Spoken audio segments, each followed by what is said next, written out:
introduce myself to. This is Sultan from India. This is Alamat. Business solutions. Mechanical Seals. Content create with AI-driven technology. And data science manager.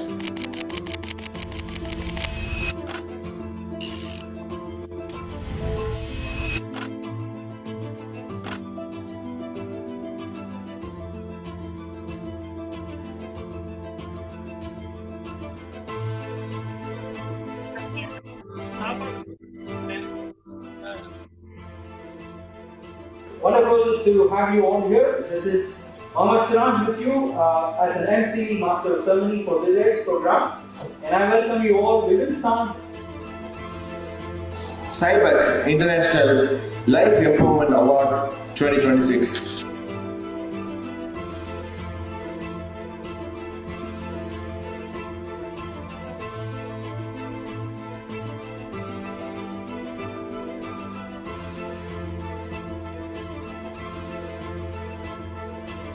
Saudi Arabia is the largest economy in the Middle East, a G20 member and one of the fastest growing major economy in the world. We generate today's waste into tomorrow's wealth. Anyone who would like to join us, it's more than happy to.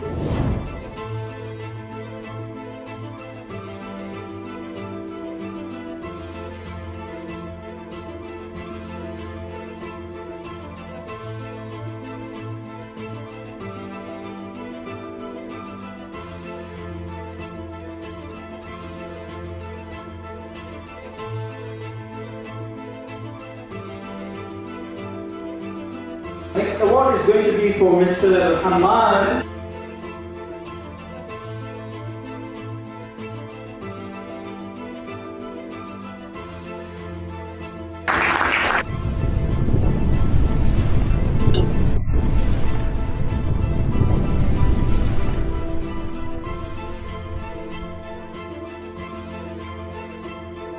Okay, honestly, it's a great assembly. We had a great chance to interact with different business entrepreneurs. We have actually shared our thoughts about the potential of Saudi Arabia, how things are going, what is the business opportunity in the industrial sector or others. We have seen also different examples of those who has a great successful story earlier. But I think what we are doing in Sibec here, we are trying actually to bridge the distances and make it shorter for those who's having really a value creation business opportunity that we can add it here. I'm glad really that I have seen different skills, different capabilities here. Hopefully, I think this is the startup point at the end, because what will happen is that after that one is enhancing our communications with the business partners here, creating real business opportunities. I believe with the next year, hopefully we can attend some ceremony celebrations of signatories during the next year event. Good luck, inshallah.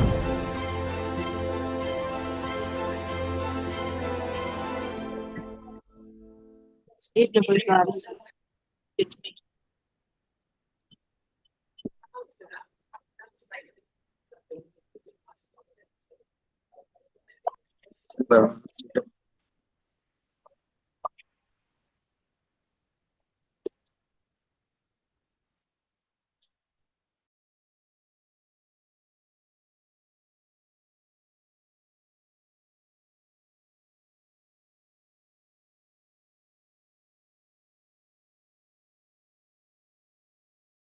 Assalamu alaikum wa rahmatullahi wa barakatuh. Good afternoon, everyone. Welcome back. Morning, sir. Alaikum Yes, salam, sir. Mr. Voice. We shall wait for 6-7 minutes so that the party will start. Yeah, definitely, yes. In the meantime, if anyone wants to do any introduction in the chat, we can use the chat box just to introduce yourself, ask your questions.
consultant. This is Sultan from India. This is Alana.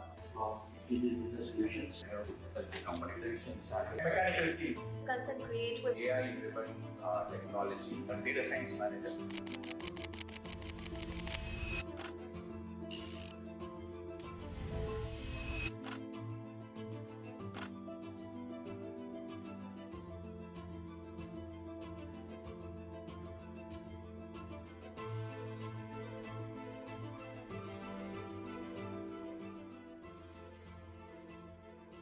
Wonderful to have you all here. This is Mohammed Siraj with you as an MC Master of Ceremony for today's program. And I welcome you all. We will start. Sibec International Life Empowerment Award 2026.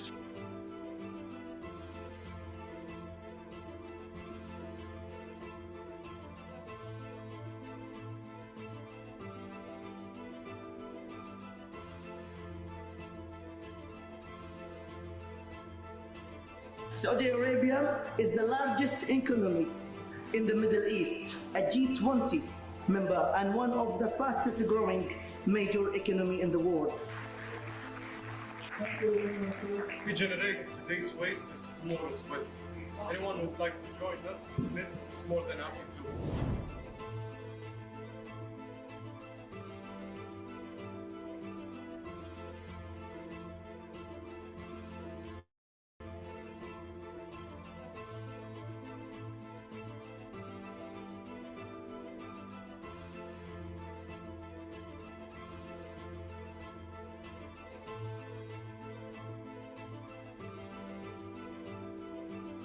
Next award is going to be for Mr. Hamad.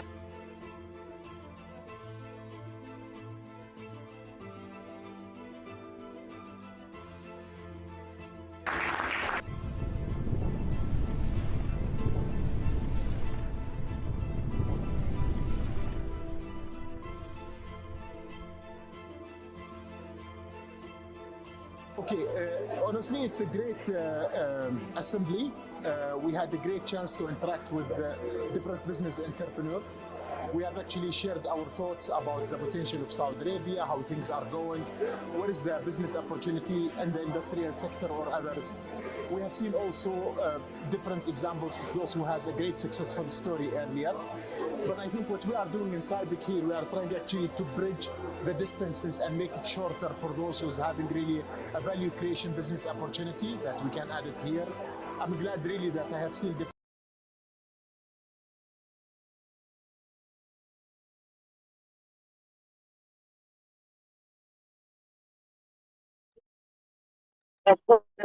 போற மாதிரி ஆனா பண்டையெல்லாம் வழியா இருக்கு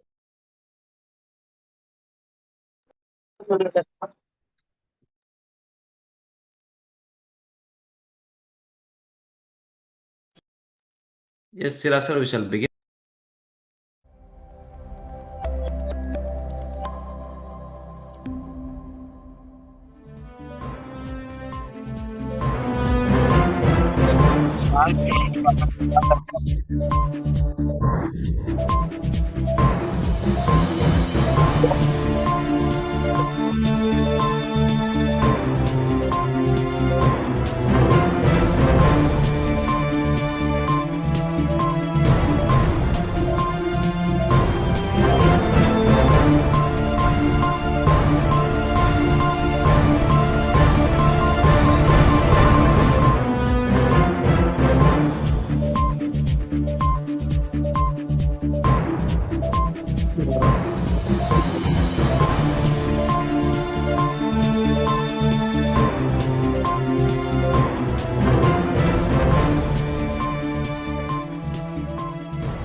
So good afternoon, everyone. Assalamu alaikum. This is Mohammed Siraj, your moderator for today's evening. And it's wonderful to see that we have 55 participants joining us. And to begin with, we have our first speaker of the evening, Mr. Mohammed Tanveer. He is the business strategist and social entrepreneur for the United Arab Emirates. And the topic he's going to be talking about is redefining expansion. Redefining expansion. Why UAE wins in uncertain times. This is a very good topic for us. Let's see what's the magical formula to survive and to flourish.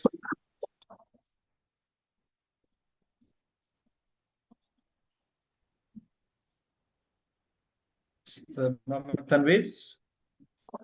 Yes, good evening. Assalamu alaikum. Yes, sir, you can unmute.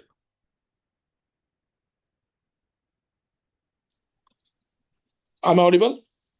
Yes, yes, fine. Yes. Good evening, everyone. Assalamu alaikum. Hope everyone, this is a Sunday post lunch. Everyone is alert. So, brothers, I am Mohammed Tanvir. I've been into the business of business strategy for last few years. Basically, I'm a restaurateur, and today I'm going to talk about UAE, how it bounced back. See, you have seen the time is limited, so I'll come to the point directly. We have seen, the negativity or the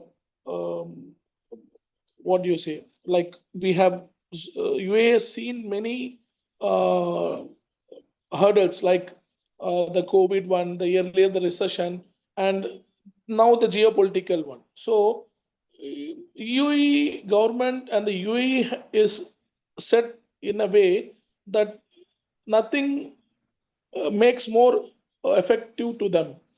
It may seem that for a while there is a break or there's a slope or there's a recession, but UAE get back to the main picture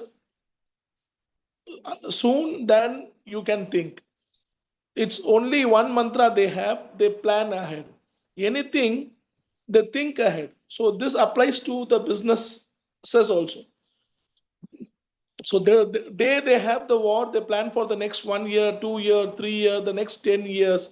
This is how they are surviving and ruling the world. UAE is not just surviving in the whole world. I do business in other parts of the world also, but the ease of business is very, it's very easy. The level of business, the opening, the ease is very good. I do business in India as well, where I belong to, but I see UAE market is open for businessmen where you can easily do business. This geopolitical crisis suddenly happened. They came up with like some subsidies, like when you they understood the main thing for a businessman in the early thing, small businessmen's, the license. So they are supporting in license, in banking they are supporting. So this is a simple mantra: plan ahead. Planning ahead of anything will help you grow. This is the simple mantra the UAE has. The UAE has trillions of dollars in reserves, and they are playing their cards one by one. And I am saying to you, getting out of OPEC is not a day's plan. It's already in their. They have all the cards ready, but they are one by one. They are showing up, which will bring more positivity to the region, to UAE, to the business, the economics, and those nations and businesses aligned to UAE. So you are part of UAE or you want to start business in UAE, it is the right time. So you see the curve is now declining, but soon the curve will start. I mean, next 2 3 years, the things may be seems like declining, but this is the right time for a businessman to come analyze to see what are the things. If you want to expand your business from your country to UAE, this is the right time you come see, because the real estate is normal, it's not fluctuated, everything is good now. So this is the right time to analyze the market and start your business in couple of years. So you learn from the UAE government, plan ahead. So you need not do things in rapid. You come, analyze, study, start your business, set for the things, because, my dear friends, the thing which is meant to fall will rise. So when is a decline, there would be a rise. So you prepare yourself, analyze the business, start your business, or scale your business when it's a fall. Then when there's a rise, you can make most of it. You can make money out of the rise. And I would like to say, even in the decline, many people are making money. Few people are just thinking, oh, it's a political situation, my business is gone, this, that. But few people are planning, how can I make money in this situation? So everything differs from the business to business point of view. You can be calm, you can make money in this period, or else prepare yourself for the next incline so you make the money most. So this is the thing we learn from the UAE, that you plan ahead. Planning ahead, the intent matters. Whenever you plan ahead strategically, and I say you this, planning is a simple word. You need to strategize your business. That's where my role comes in. You can contact me for strategizing your business. We would analyze your business and let you know whether it is viable in this UAE market. Feasibility study we do. We would let you know what is the scope in the next decade and how can you maximize your revenue. This is what strategizing is all about. All businessmen, we start business, we do business, but we get into the operation, we stop thinking about strategies, how to grow, how to make our products as brands. This is what is required. You need to sit down, think about your business. The main challenge with the businessmen, which we don't do, is we get into business, we do we fall for the trap of operations. The operations arrest us and we don't have time. We become a responder. Whatever happens in business, we respond to it. But we need to scale up. We need to plan ahead of times. So this kind of things, any kind of recession or a fall in the market will not affect you, because many businesses have succeeded beyond this COVID or beyond the market fall, but many have disappeared. You should go see why people have disappeared and why people have survived and even made more money in the decline period. So this is the thing. So my word for your evening is plan. Plan, analyze things, and plan ahead of times. Ahead of times is where the market will welcome you. You see, they can copy your today, not your tomorrow. So what you're thinking for your product or business for tomorrow, no one can copy. It's yours. But here most of us go behind like copycats. We do what market want to do, but we need to be disruptors. We need to think ahead and disrupt the market. I have this product, how I can disrupt the market. Then only you can go on a lead. So plan ahead, think ahead. This is my note for the evening. Thank you, Brother Sibec, for giving the opportunity. Thank you.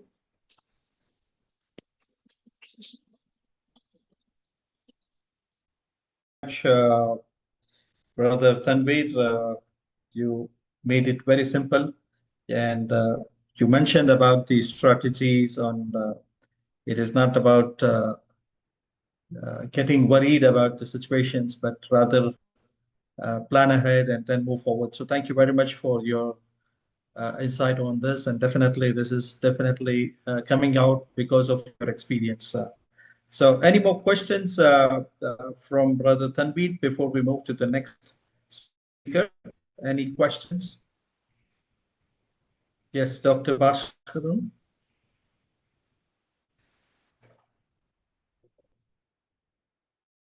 Sir, hello?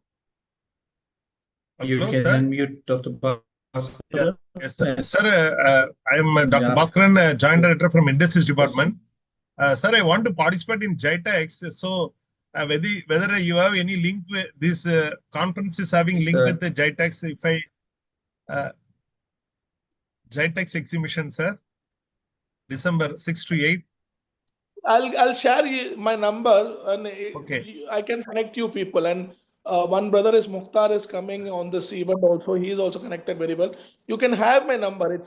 It's 05. Now I'll just message in the message Chat box, sir. the Okay, sir. inbox. So anyone wants to contact me directly also, there's a UAE number. 1 second. Easily we'll connect you. You're most welcome. Yes, sir. Startups also we are planning to come, sir. Startups, MSMEs. Yeah, we have good contact with the organizers. I've shared my number. You saw? Yeah, it's some mistake. Chat box you are typing, sir. Yeah, plus Yes, sir. 91 971-505. 51244920. It is. Okay, sir. Okay, thank you, Mr. Bhaskar. Thank you, sir.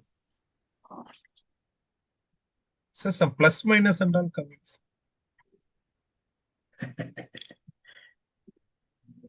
Sir, sir, number not clear. 50 50 51 24920. So I have typed, sir, in chat box 5051244920. Yes, you have to add plus 97. Plus 971. Okay, sir. Okay, sir. Thank you, Mr. Bhaskar. Thank you, Brother Siraj. I hope there's no question anymore. You have any question? Yes. All right. Thank you. Thank you, Mr. Tanveer. We will move to our next speaker. Before that, let's have video.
Yes, moving forward to our second speaker of the evening is Dr. Mohammed Ibrahim. He is the CEO of Cyber Heals Limited.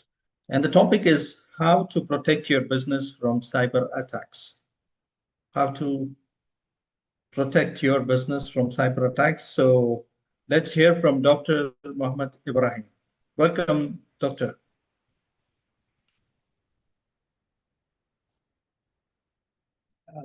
Good evening, everyone. I hope my screen is visible and my... Yes, sir. It is visible, sir. Visible and audible. Please okay. go ahead. Okay.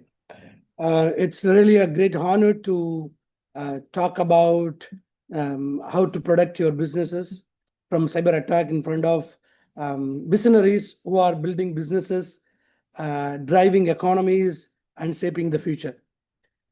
Today, I want to address something that has silently become one of the greatest threats to business growth, continuity, and survival. I'm Dr. Mohammed Ibrahim, CEO and co-founder of Cyber Heals, and I've been training more than 20,000 students across the globe in cybersecurity.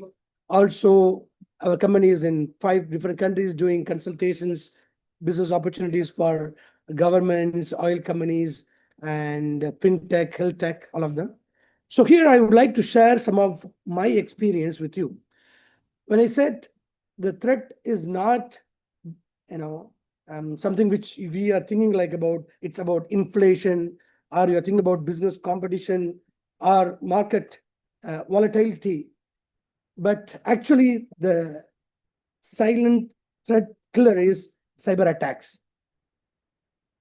Cyber attacks, when we talk about cyber attack, we need to think about what is cyber attacks. Before that, cyber security is no longer a technical department issue. People think about, anything IT, you call the support team, you talk to him, you get to know. But cybersecurity is no more an IT department issue. It's not just an IT conversation people talk. It becomes now a boardroom issue. Like it's a CEO issue, investor issue, and business survival issue. That's why I believe this meeting is very important for all of you, because you are business owner, you are CEOs, you are trying to establish or grow your business. Definitely all of you should be concerned about this term called cyber attacks. Okay, but what we would like to walk away out of this webinar is not to think that it's something which we have to worry about or we have to fear about. Rather, we need to create awareness, right? So that's why I said it's from vulnerability to competitive advantage. How people who are aware about cyber threats, who are getting one step ahead in their business, in their opportunities, that is all about today's topic.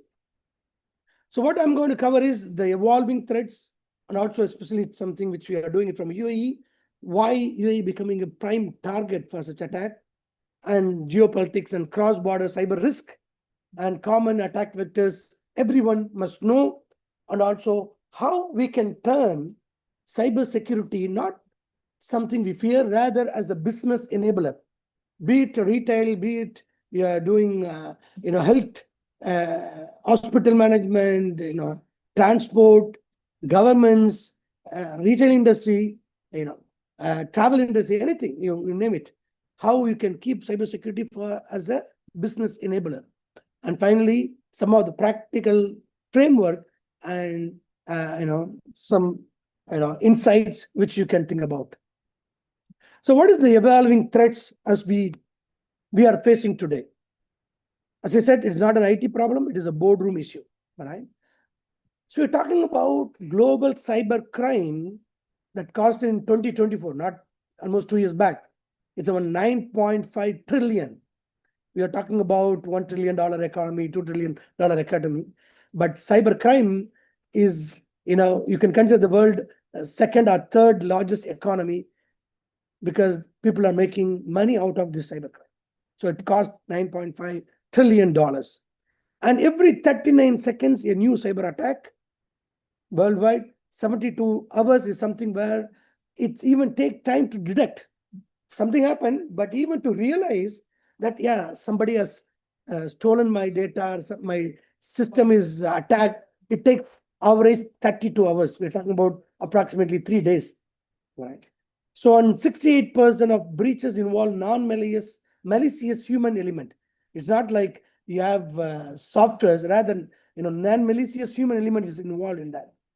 So this is some of the report: finance, banking, government, healthcare, retail, e-commerce. So if you are running your business in any of these industry, you should be more worried or concerned, because these are the most targeted segment by cyber criminals.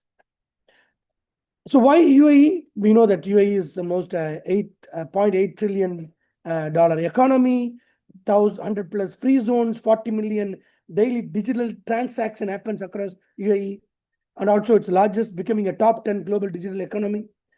So UAE is heavily targeted. I think most of you know, I think similar to Singapore. I'm right now talking from Malaysia. I have my head office, one of our office in Malaysia. Singapore is again something, a digital economy built. So Singapore and UAE have both shared the same, protocol or framework. So UAE also heavily targeted because of the digital transformation and digital economic hub. Okay.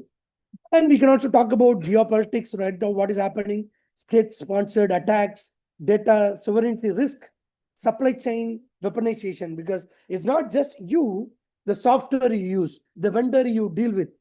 I think we know what's happening across the globe. I don't want to name it, but these are some of the things which is very dangerous, which even though I have security, but I don't know my contractors, my supplier are secured or not, weaponization. And the most talked about subject in 2025-26 is AI-powered cyber warfare. That means I don't need human beings to to target certain businesses. No, I can automate the entire attack using AI-powered cyber warfare. This is very dangerous. I think you might be knowing about Claude recently, even in India and across the globe, they were talking about the risk of cybersecurity especially on banking system, because they have released the software which can do automated pen testing of any application you give, be it banking, be it any other application, and find out all the issues. Yeah, it is good. It looks like good, but at the end of the day, that could be used by cyber criminals to hack your data. That's why all the banks, most of the fintech and health tech, they were all on a high alert in the last 1 month. If you go and search in Google, you'll know. So AI-powered cyber warfare, it is something which is beyond our imagination, right? So 5 attack vectors you should know as a business owner. First is phishing and social engineering. All of them are something pretty old, but 90% of the business owners did not know, unfortunately. Like phishing, social engineering, like talking to you, sending some message, looks like very attractive or coming from your boss or your support team, but finally it is a fake one. Then ransomware, where we know, because many a time we hear the airport is shut down, bank is not working because ransomware attack. What is that? They encrypt the entire hard disk. The entire application need data, while ransomware attack, they encrypt. So if you have to access the data, you need to decrypt. So your own data, you cannot access anymore. Data is money, data is gold, data is oil, right? So ransom attack, something which we need to know. Everybody is moving into cloud. AWS, Google, Microsoft, you name it. But is my data secured there? That's another big question mark. Cloud misconfiguration. Not about cloud vendors, but the configuration itself. If you do mistake, you are exposing the data to the globe. That is another danger. Insider threats. Someone who worked inside go and sell the data. Supply chain third party. That's again I was talking about. So if you are a business owner, please focus on these 5 major things, because you can see 90% of the cyber attacks happens around these lines. Phishing, social engineering, ransomware, cloud misconfiguration, insider threats, supply chain and third-party software attack. Is that clear?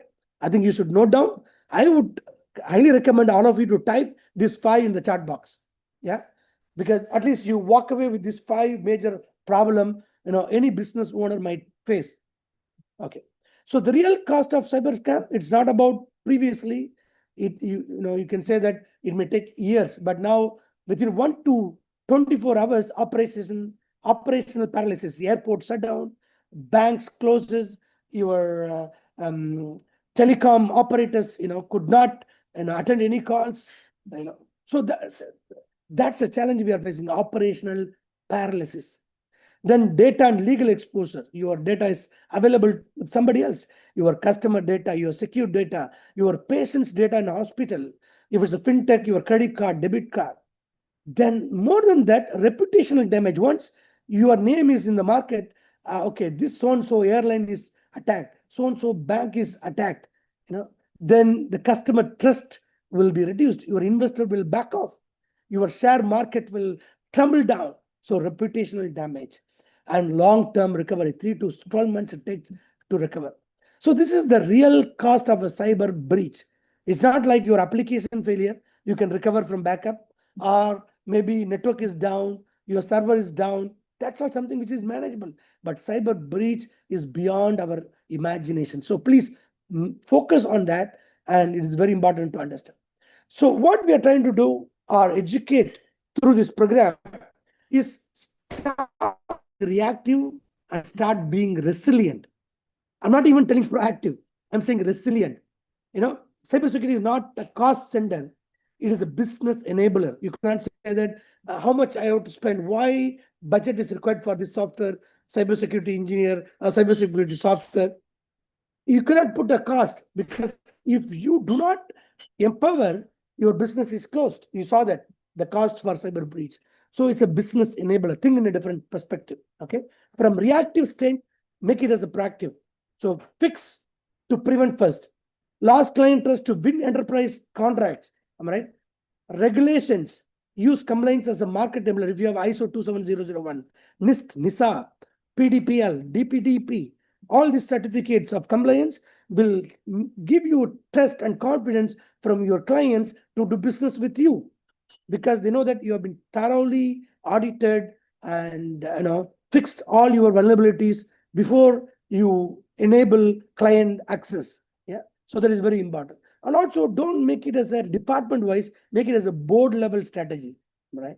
Insure against risk only, rather you do reduce. Cyber insurance have come, like you do for car, you do for medical, now you have cyber insurance. Yeah.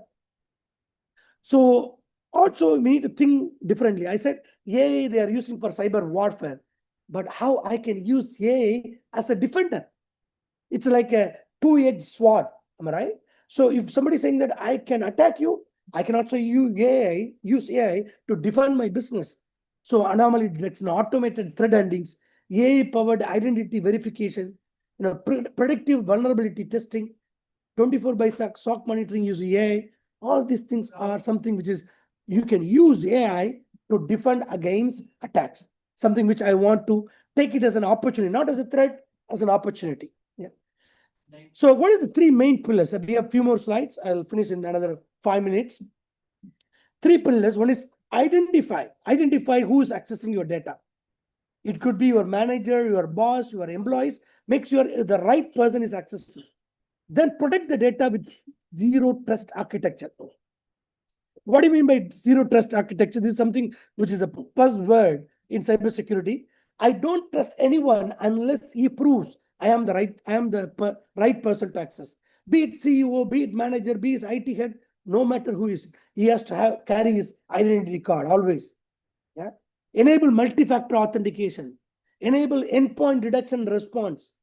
Create cyber awareness. Train employees through cyber awareness program. Run drills, right? Product and respond. If the problem happens, yeah, you cannot say 100% I am secured from cyber risk. Please, if somebody is coming and tell your business is 100% protected, they are bluffing. Nobody can guarantee 100% cyber security to any of the company, including Microsoft, Cisco, big companies like Fortinet, all of them, AWS, all of them are getting attacked, exposed. So some come and says it, I will give 100% no. So what is the plan? Create response plan, incident response plan. If I am attacked, how can I come back? Like, if you are having a heart attack, if you have a low pressure, you cannot say I will not have it at all. But even if you're healthy, how should I behave when I have a heart attack or low pressure or some kind of a problem? So you should have always SOS button. Am I right? Survival button. It's called incident response plan. How quick I can recover my business is most important for survivability. That you have seen in UAE and other Middle East recently, with all the problems, how quick they are coming back to the business. Very, very important. And also keep offline backups to protect your data from ransomware attack. Don't put everything online. Keep something backup so you can restore back. Cyber insurance with UAE specific coverage. Right? Crisis common plans for clients, partners, and regulators. So more than identity and product, if you're not having a response plan, nobody is safe. So response means I will damage, but I can control the damage. Is that clear? All of you? Identity, identify, product, and respond. This core framework. So UAE has got PDPL, DPPA, UAE. These are some of the compliance they have. So please get your company audited, certified by this, institutes. UAE's NISA, SCA, ISO 27001, which will give client confidence on your business. So the 10 quick wins start this week, please. I would recommend everyone, please note down. This is some of the final, 2 slides before my final slide. This is the message I want all of you to carry from this webinar. What is that? How to protect my business. You're talking too many things. I'm confused. Where to start? I'll tell you simple steps, 10 steps. Can you all note down? Yes? Can you please? Wonderful. Okay, let me start. The first one is what? Make sure you have multi-factor authentication. Be it your email, company access, mobile, always MFA. Okay, very, very much. Not only for your banking, but all your email, Facebook, social media, everything should be MFA. Second, run phishing simulation attack. Send messages like a hacker to your employees, your boss, your finance, your HR, and test, are they becoming victim? Are they getting trapped to my, simulated attack? Test their, knowledge and train them. This is the second one. Is that clear? Can someone write down? Someone write down? The first one is MFA. Second one is, phishing simulation. Don't miss this. Very, very simple, critical. 90% of the cyber attack, you can protect yourself from this, prevention techniques. Yeah. Thank you. Somebody is writing. Good. Third one, audit who has admin access. The admins are dangerous. In our cyber security, we call always I catch the top guy. Because if I can compromise the admin, I can get all the user, CEO, CFO, CTO, marketing, finance, everything I can take because admin has all the access. So make sure not everybody can have admin, and even if he has to have zero trust architecture. Verify your offline by drills, recovery, and brief your board on top 3 cyber risks to the business. Every month you have a board meeting, tell them last month risk is different from this month. This month the business is changing, right? So review contracts, vendors, because they are the silent, we call it as Trojan horses. They can come inside, all of a sudden they explode. Third party audit and check UAE PDPL compliance, get cyber insurance if it's possible, create 1-page insurance. Don't give a 100-page book when you are already in heart attack. You don't have a manual to read. You need to have one source button to click and protect myself. So click your incident response symbol, 1 page to be pasted everywhere so people know how to react. Yeah. Share with leadership. Book an external penetration test before the end of the quarter. Make sure you are continuous, like you go to doctor every year, do a complete body checkup. What about your application? What about your infrastructure? Do that pen test so that you are healthy. Yeah. So these are the 10. Maybe you can take a screenshot. If you do it, 90% of cyber attack you can protect. I'm telling you from all my 27 years of experience in the field, working for governments, oil companies, bank, most of the time we have been compromised with this 10. All right. If you don't do this, you are exposed. Till there are 10% loophole, which is the advanced level. I don't want to talk now. So I recommend. So cutting edge trends to know, you also should know agentic AI, LLM jailbreaks. Am I right? You know that what agentic AI, automate everything. Right? And also they have, I can hijack your agent. If you are using agentic AI, I can hijack and then take your data. LLM prompt injection and also autonomous recon bots. So the more and more we advance and use AI, cyber criminals also can use AI to steal your data. So you have to be very careful. Okay. And how to define? Audit your AI tool. Implement AI input monitoring. Okay, what you're giving to AI, prompt engineering, mainly, even LLM prompt injection, establish AI governance. Like you do cyber security, now people are talking about AI governance policy. We are also having ISO specific certificate for AI security policies. Yeah. So that is the 5 dangerous things. Like we are too small to be targeted. Don't think about it. Anybody's, they can target. Our cloud providers handles our security. If you do misconfigure, your security is exposed. We have antivirus. Antivirus is not enough. You need to go beyond that. And same way, we don't have anything worth stealing, but you have your data, which somebody can sue you in the court. You have to be very careful. Cyber attack won't happen because we have never been hit. 70%, 2% of breached organizations had no prior incident. So they are going to always target new. So be careful. So these are the 5 dangerous cyber myths we have, which puts the business at risk. So Cyber Heals, we have 100+ clients, 100+, K assets protected, 10+ countries, 20,000 awareness program we have done. We do monitoring, compliance, red, blue team, incident response, security awareness. And also we have ranked as world 7 in globally on G2 Momentum Index as a product. We have a product called Trusta, which can do everything from auditing, awareness, everything. So we ranked world top 7, globally for cybersecurity compliance auditing tool. You can go and check in G2. And we have presence in UAE, UK, India, Qatar, Saudi Arabia, Indonesia, Ghana, other places. Also, we do training. We are partnered with Jamal Mohammed, Tasim Bibi, RDB, Sivnadar University, Malaysia, UPTM, and Prince Mohammed University, where our curriculum is now used to train BSc IT in cybersecurity. Jamal Mohammed, we almost 360 students studying our curriculum, and almost 20% of them already got placed this year. So that is something which we do on awareness. So as a final message, your security journey starts today. Assess your risk, train your people, build a strategy, achieve compliance.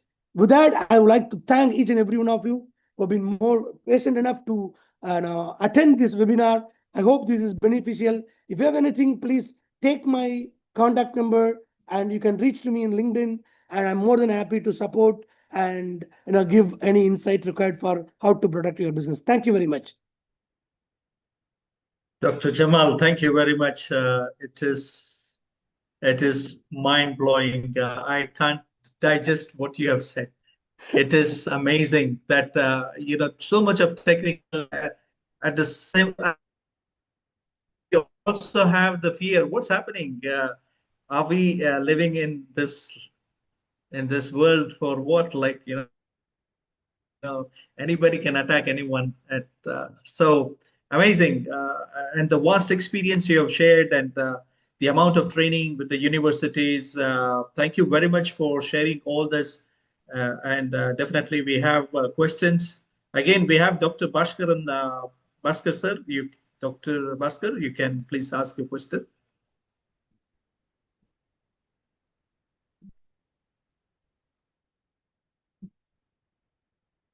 Audible, sir? Yeah, audible. Yes.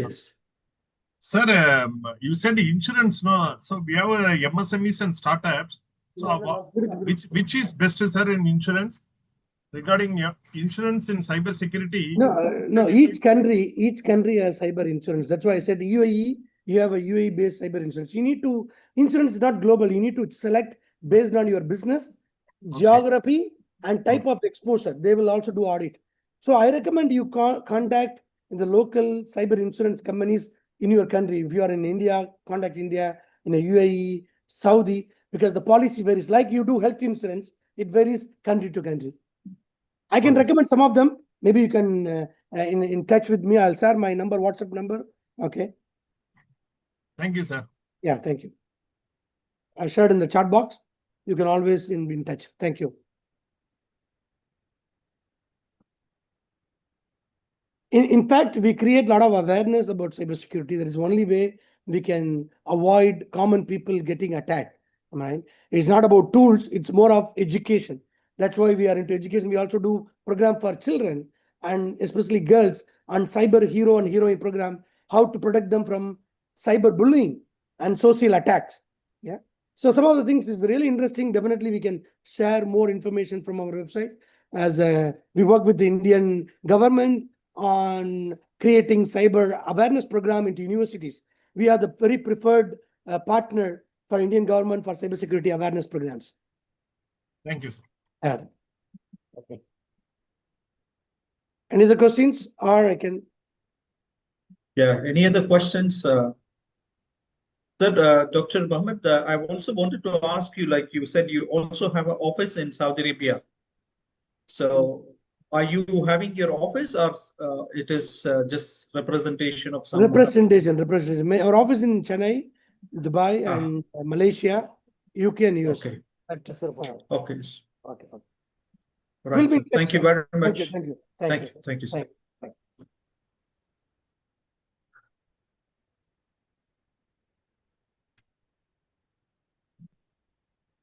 Let's have the video played and we move to the next speaker.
Wonderful.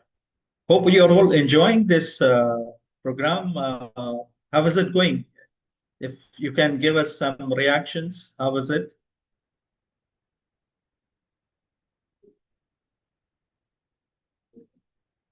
Excellent, excellent. Very good. Thank you for your participation. Thank you very much. This makes us more energetic that yes, we are moving in the right direction. Exactly. Coming to our next speaker is going to be an interesting one as well. We have Dr. Nisha Mukhand. She is the Chief Executive Officer, CEO of Crescent Innovation and Incubation Council, CIIC. And she's going to be talking about how an incubation or how an incubator supports early stage startups. So amazing topic. We are looking forward to a lot of learning on how the initial stage of startups can be supported in terms of Dr. Nisa is going to give us. Welcome, Dr. Nisa. Over to you. Thank you, sir. Good evening to everyone.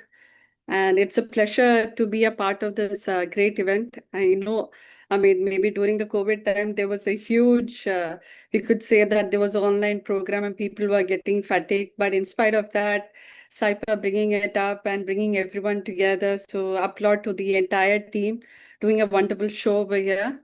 So thank you, sir, for giving a short introduction about the topic. Let me share my screen from this end. And sir, please let me know whether if you can see the screen. Yes, we can see. Okay, I will just.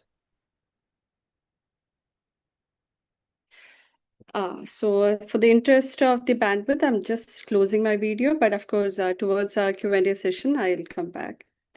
And yes, so I am a part of Crescent Innovation Incubation Council. So I'm happy to see that many familiar faces are here among the participants I was just going through. And of course, Bhaskaran sir, everyone knows by being a part of Startup TN. And many of the people I am aware of. And again, once again, thanking Saipa, the entire team for giving me the opportunity. So I am part, as I said, I'm the CEO. I've been part of this incubation center for the past 7 years. And so it's about the evolution of startup and startup ecosystem for the past 2 decades, I could say, almost 20 years, and the past 1 decade, that is 10 years. So much of revolution and evolution is happening in the businesses, and the mantra is nothing but the startup. So the coming next 20 minutes, I just want to walk you through what is happening in India and what is the startup, because most of the people over here, I assume that everyone is of the businesses and industrialists. So how industrialists and businessmen can be a part of startup ecosystem, and how CIC can be in part of the be a part of your progress, or be a part of the entire startup ecosystem. So to start with, what exactly is startups? So most of the people who come to us say we are industrialists, we have so much of turnovers, and we need to be a part of startup. So in India, the startup terminology is around any company that is 10 years old and turnover less than 200 CR, Indian rupees. So this is what as the government says. But a little bit deeper into it, what we say is a startup is a company who can solve a real problem. So that is, if you see any startup, whether it is a Flipkart or whether it is an Amazon, of course, now you don't call it as a startup anymore. So all these people understood there was a problem. So they pick up the problem, they build over it. So you don't need to have so much of funding. You need not have so much of resources. You need not. The only thing they look forward is patience. If you can have the patience, and if you can, run a company in that early 10 years, then you are called as a startup. Of course, it is building up. The points are over here. It's powered by ideas. So generally, people say that what is an idea? So in India or most of the countries, when you say an idea, it should be something that is patentable. So if you have a patent with you, of course, you come under the bracket of startup. And in India, you need to have a DPIIT certificate. So that's entire compliances, which maybe later on we can discuss, or after the Q&A, we can discuss about that. And so how is CIC helping? So CIC, the journey of CIC has been incredible for the past 7 years. We are part of the university called Crescent University, which was founded by B.S. Abdul Rahman Sahib. So his kids or his next generation is taking over. So our pro-chancellor and the chairman of our incubator is Mr. Abdul Qadir. So he is a visionary. He was 10 years back, he seeded this where he himself was an investor and an entrepreneur, serial entrepreneur. So what he envisioned was why don't we have the entire ecosystem within the university? Why should our students, go out of country? Why should they go search for the jobs outside? Let's build an entire medical college system inside our universities. So it started there. So currently what we have is almost across the 7 years, 200 starters we have been nurtured. And to be exact, 149 startups are incubated currently with us. So the major number goes to the life science, then industry 4.0, smart and clean mobility, build environment, that comes under the prop tech category, then aerospace and defense. So all these startups are either they are in established by our students or a faculty or an alumni, and of course the starters from the outside ecosystem who wanted the support of CIC has come in. So together, what is the impact? So as I said, the government is looking forward more of, there is a momentum inside the country about startups. So what we give back to the country? So around 2,000 jobs have been created. So around 1,600 crores of sales turnover. So that means indirectly or directly, CIC startups are helping in the country's GDP. So put together, the valuation of all the startup comes to 3,000 CR. And all our starters were able to raise funding about 39 CR from various, whether it is government or, very early stage of 10 lakhs up to 50 lakhs, 1 CR. And private investment comes around to 50 CR, 500 CR, apologies. And again, patent speaks loud about startups. So 149 patents are there. These patents are being commercialized, and that is coming as, the products outside into the market. So these are the starters where we are nurturing. And now coming back, so why India? So I know most of the audience are back there, are Indians, the Indian diaspora, and of course, Emiratis are there in the online. So why India? Why do you see India as an opportunity to build a partnership? So for that, so India has the majorly is because of the 4 points. One is the talent, being the one of the most highly populated country, and the major population comes to our younger generation. So these generation are they are highly talented, and companies starting in India has a huge potential of getting very talented graduates. And then maybe 20 years back, yes, of course, Indian system was a bit backward. But after the public infra, maybe the digitalization of Indian ecosystem, where Aadhaar, UPI, and ONDC, so many things have come in. It has centralized many of the things that was been a problem statement maybe 20 years back.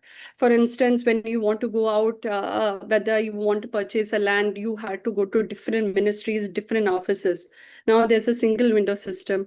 Likewise, many things are coming in. And of course, the major part is the UPI, where all your banks are being brought under to one platform. So this is one thing that is reachable to the entire population. Any company can reach out. So the digital infrastructure is very strong in India. And many of the investors see Indian startups as a very good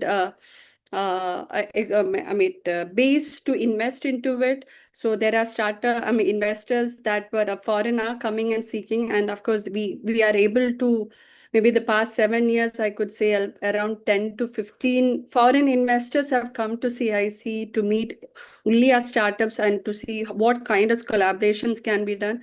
Of course, this includes the different universities too. And then the government support. So government, as you said, government is in need of, the population is rising. Government cannot afford to give jobs for entire replacement to the entire population, the young generation. So they are encouraging new startups. So for that encouragement, they are giving so many relaxation in purchase of land. They are giving funding. They're giving tax holidays, and there are many incubators that is, government is backing many incubators like us. So all these put together, today India is very fertile for you to start a industry. So just a very quick recap, why India? Again, almost 2 lakh, more than 2 lakh of startups are there, which has been recognized. And unicorns, 127 unicorns are there currently. And unicorns, we can say that, which is valued in $1 billion and above. And unicorns, almost another 140, equivalent number of startups are expected to become unicorns very soon. And the combined value, if you see, $390 billion is what the combined value. So this is what the GDP, and this is what the investors get back. And all this is not just, so it is not just one or two places. So if you see that Jaipur is there, Indore is there, Cochin is there, Chandigarh is there. So the entire ecosystem is spread out in India. And now more focus is given to the northeastern place because that has been isolated. Now so many fundings and everything is going to go there, and more startups are going to come from that region.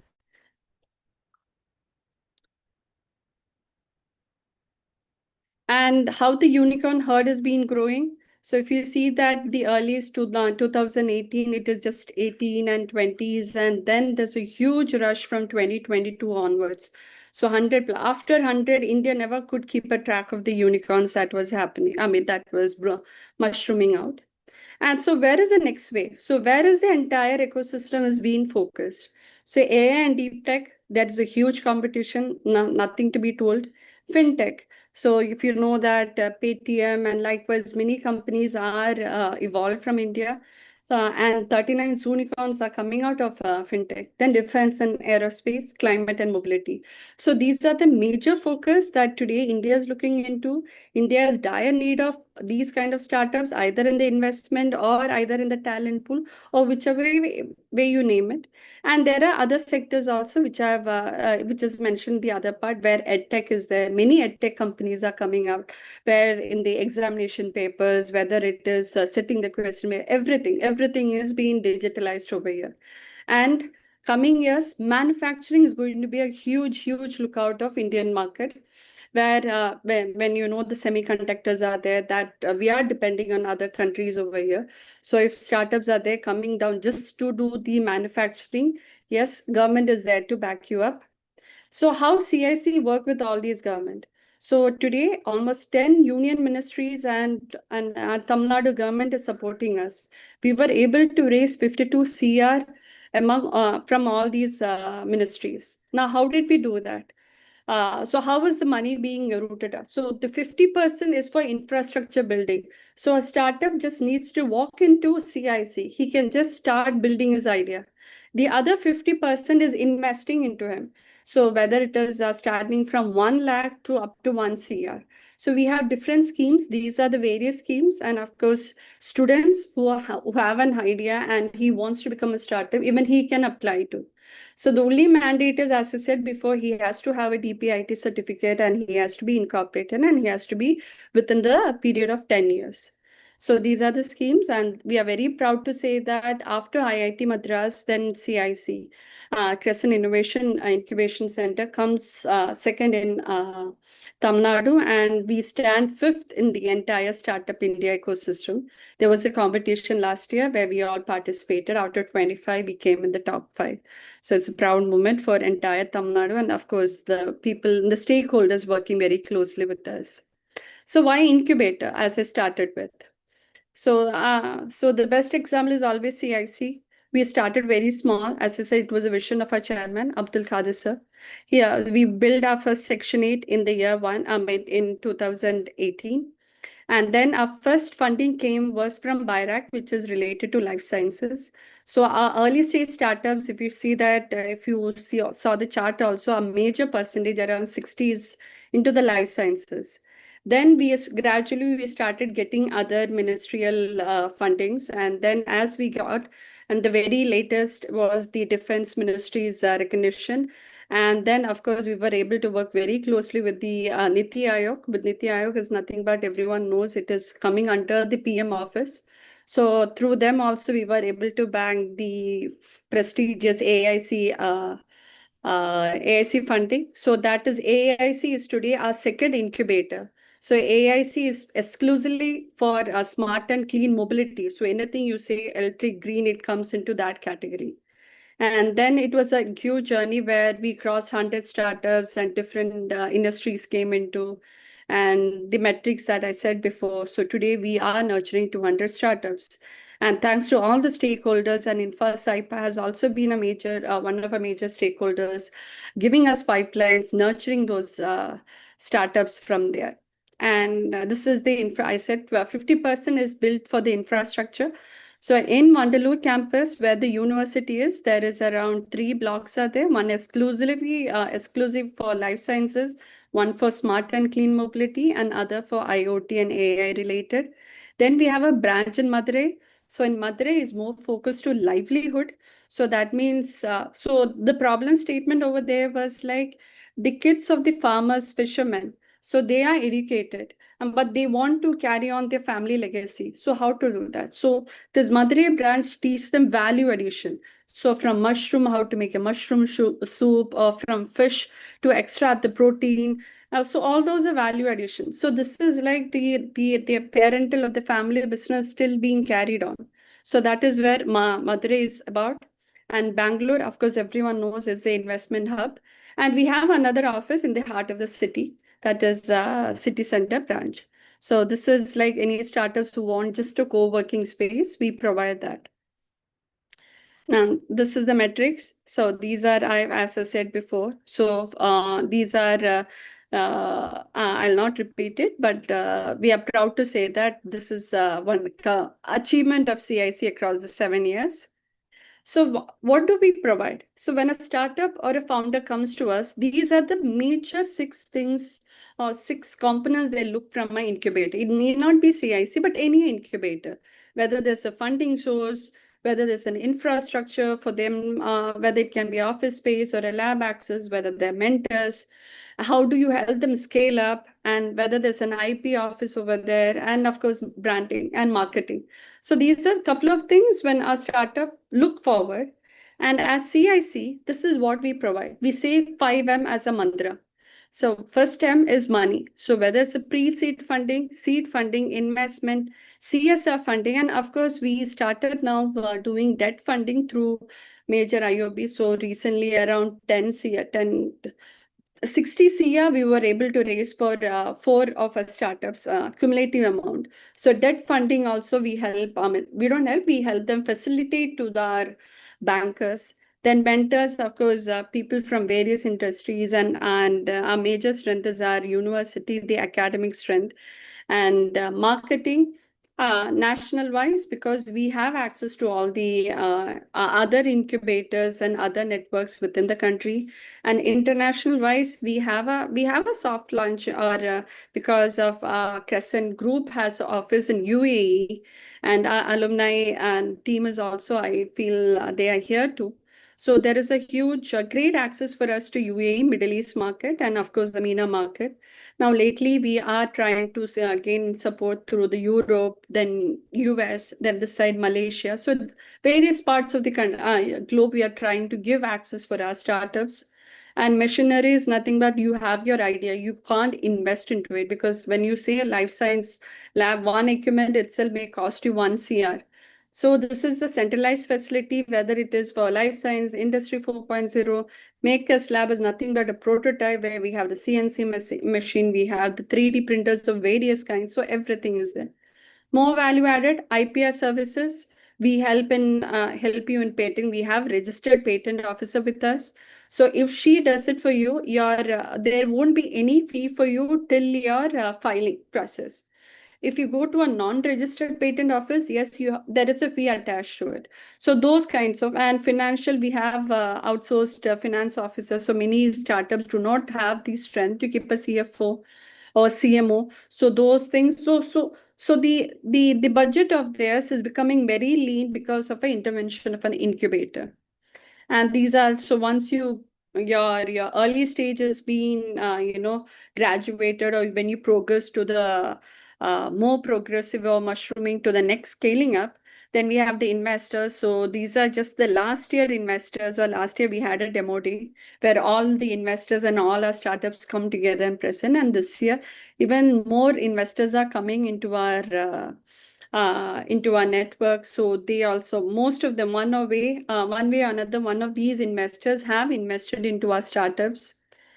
And as I said, these are a couple of images. And in Madurai, we have powder machinery. So if a food comes into powder machinery or liquid machinery, all these setups are there. And when it comes to mobility, simulation lab, hill lab, everything is there.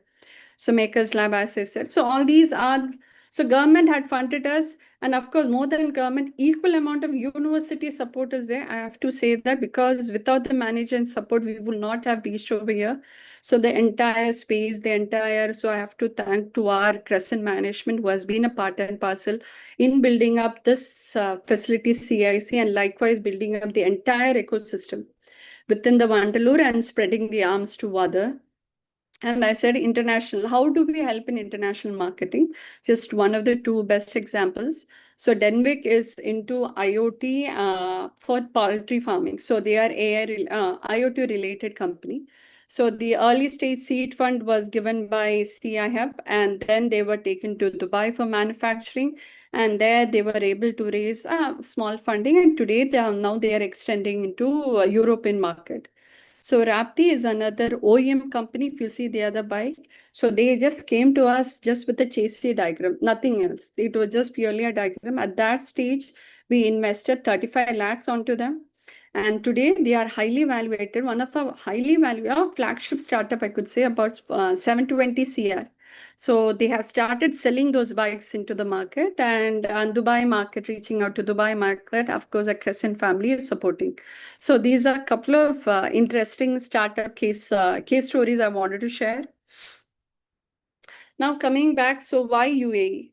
So it was never, UAE was never different. India and UAE has always been a part and parcel, or you can say two arms of a body. So what is in it for the UAE? So when UAE founders are there, and if they want to start up any startup in India, then you can always reach out to us, whether it is, whether identifying a land, or whether you want a talent acquisition, or you want to do some marketing or manufacturing. So this is for the UAE founders when they want to start any holding company. Now, for the UAE investors, as I said, it's very fertile for you. It's the right time for you to invest in very early stage. And most of the investors have reaped at least 5x, 10x, if not from our startups, from other startups also. So it's a good time to invest into India. And corporates. So how do we work with corporates? Corporates do have a huge problem statement. And for them to invest into R&D, it's another CapEx, OpEx for them. So what they do is, this is one of the case studies, like KTM Bikes, most of you are aware of. So KTM Bikes, the Australian company, they came to us. They wanted to identify low-cost R&D. So they give us a 25 problem statement. So they wanted startups as above 5 to 6 TRL level. So when you say that, the startups are ready to marketable. So those problem statements we flooded into the entire India, starting from Tamil Nadu, then because of all this ministerial support. So they were able to identify best 5 startups who they have to consider them as their vendors.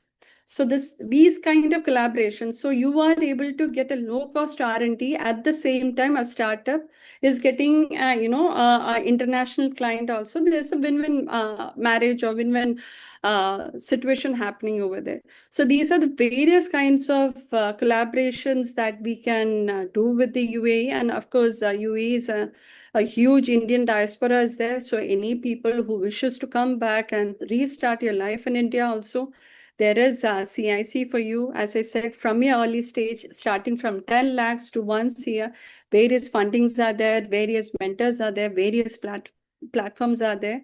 So we are there to support you, and maybe I know I'm running short of time. So thank you everyone, and thank you Saipa again for giving me this opportunity. Of course, my boss, Dr. Parvez Alam, was supposed to be here, and unfortunately he's still in the flight. So I have to thank my boss also giving me an opportunity to talk to the wonderful audience over here. Thank you. Thank you, Dr. Nisha. This is wonderful. You mentioned about the entire support system. And one question I have is it only for the students, or anybody can walk in and just give their ideas and, take your support system? Yeah, so startups are, I know most of the people have this question because we are attached to a university, but our student across the 200, only 2% is a student startup. So the other, then all put together, student, faculty, alumni put together is only 20%. So the entire 80% is external. That means very matured or industrialists who came back and started, or ideas, very new freshers who just started their companies. So it's nothing. Students are part of the ecosystem, but more we do support other people too. Thank you very much, Dr. Nisha. We have Dr. Bhaskaran. Would like to say something, sir? Madam, excellent presentation. I know Madam very well, and Parvez sir also, and Chairman also. Madam, actually I did in my B mechanical, I did robotics and got award from Government of Tamil Nadu. So still today I am doing passion of robotics. I am doing Doctor of Science. See, I have developed the industrial robo, like 4 degree of freedom, like that. So a lot of industrial robot is there.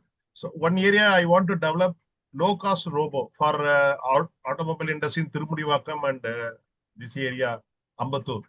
And the second area in medicine, I saw in Global Startup Summit, one Japan person, he brought a 7 crore machine for doing heart surgery.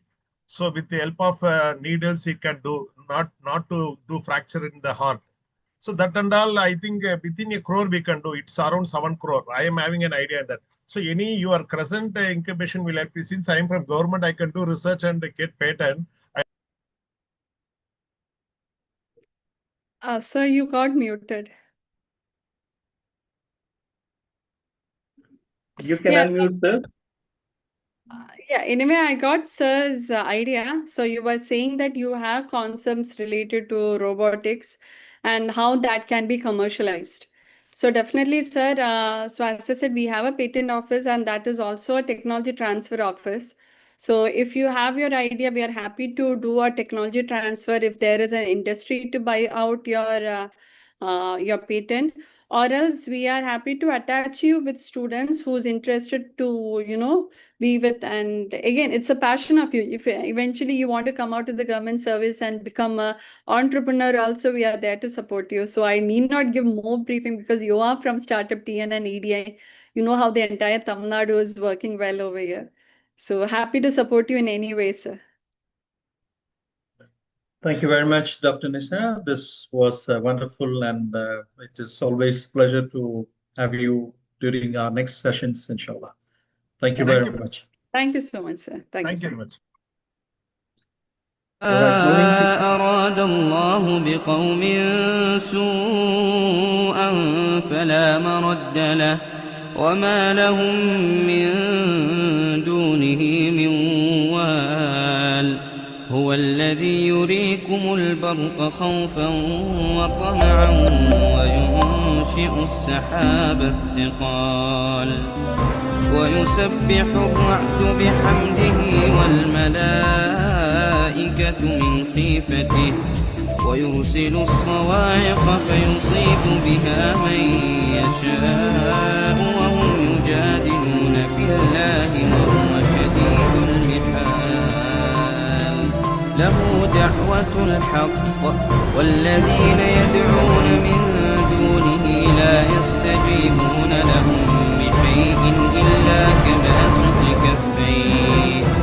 إلا كباسط كفيه إلى الماء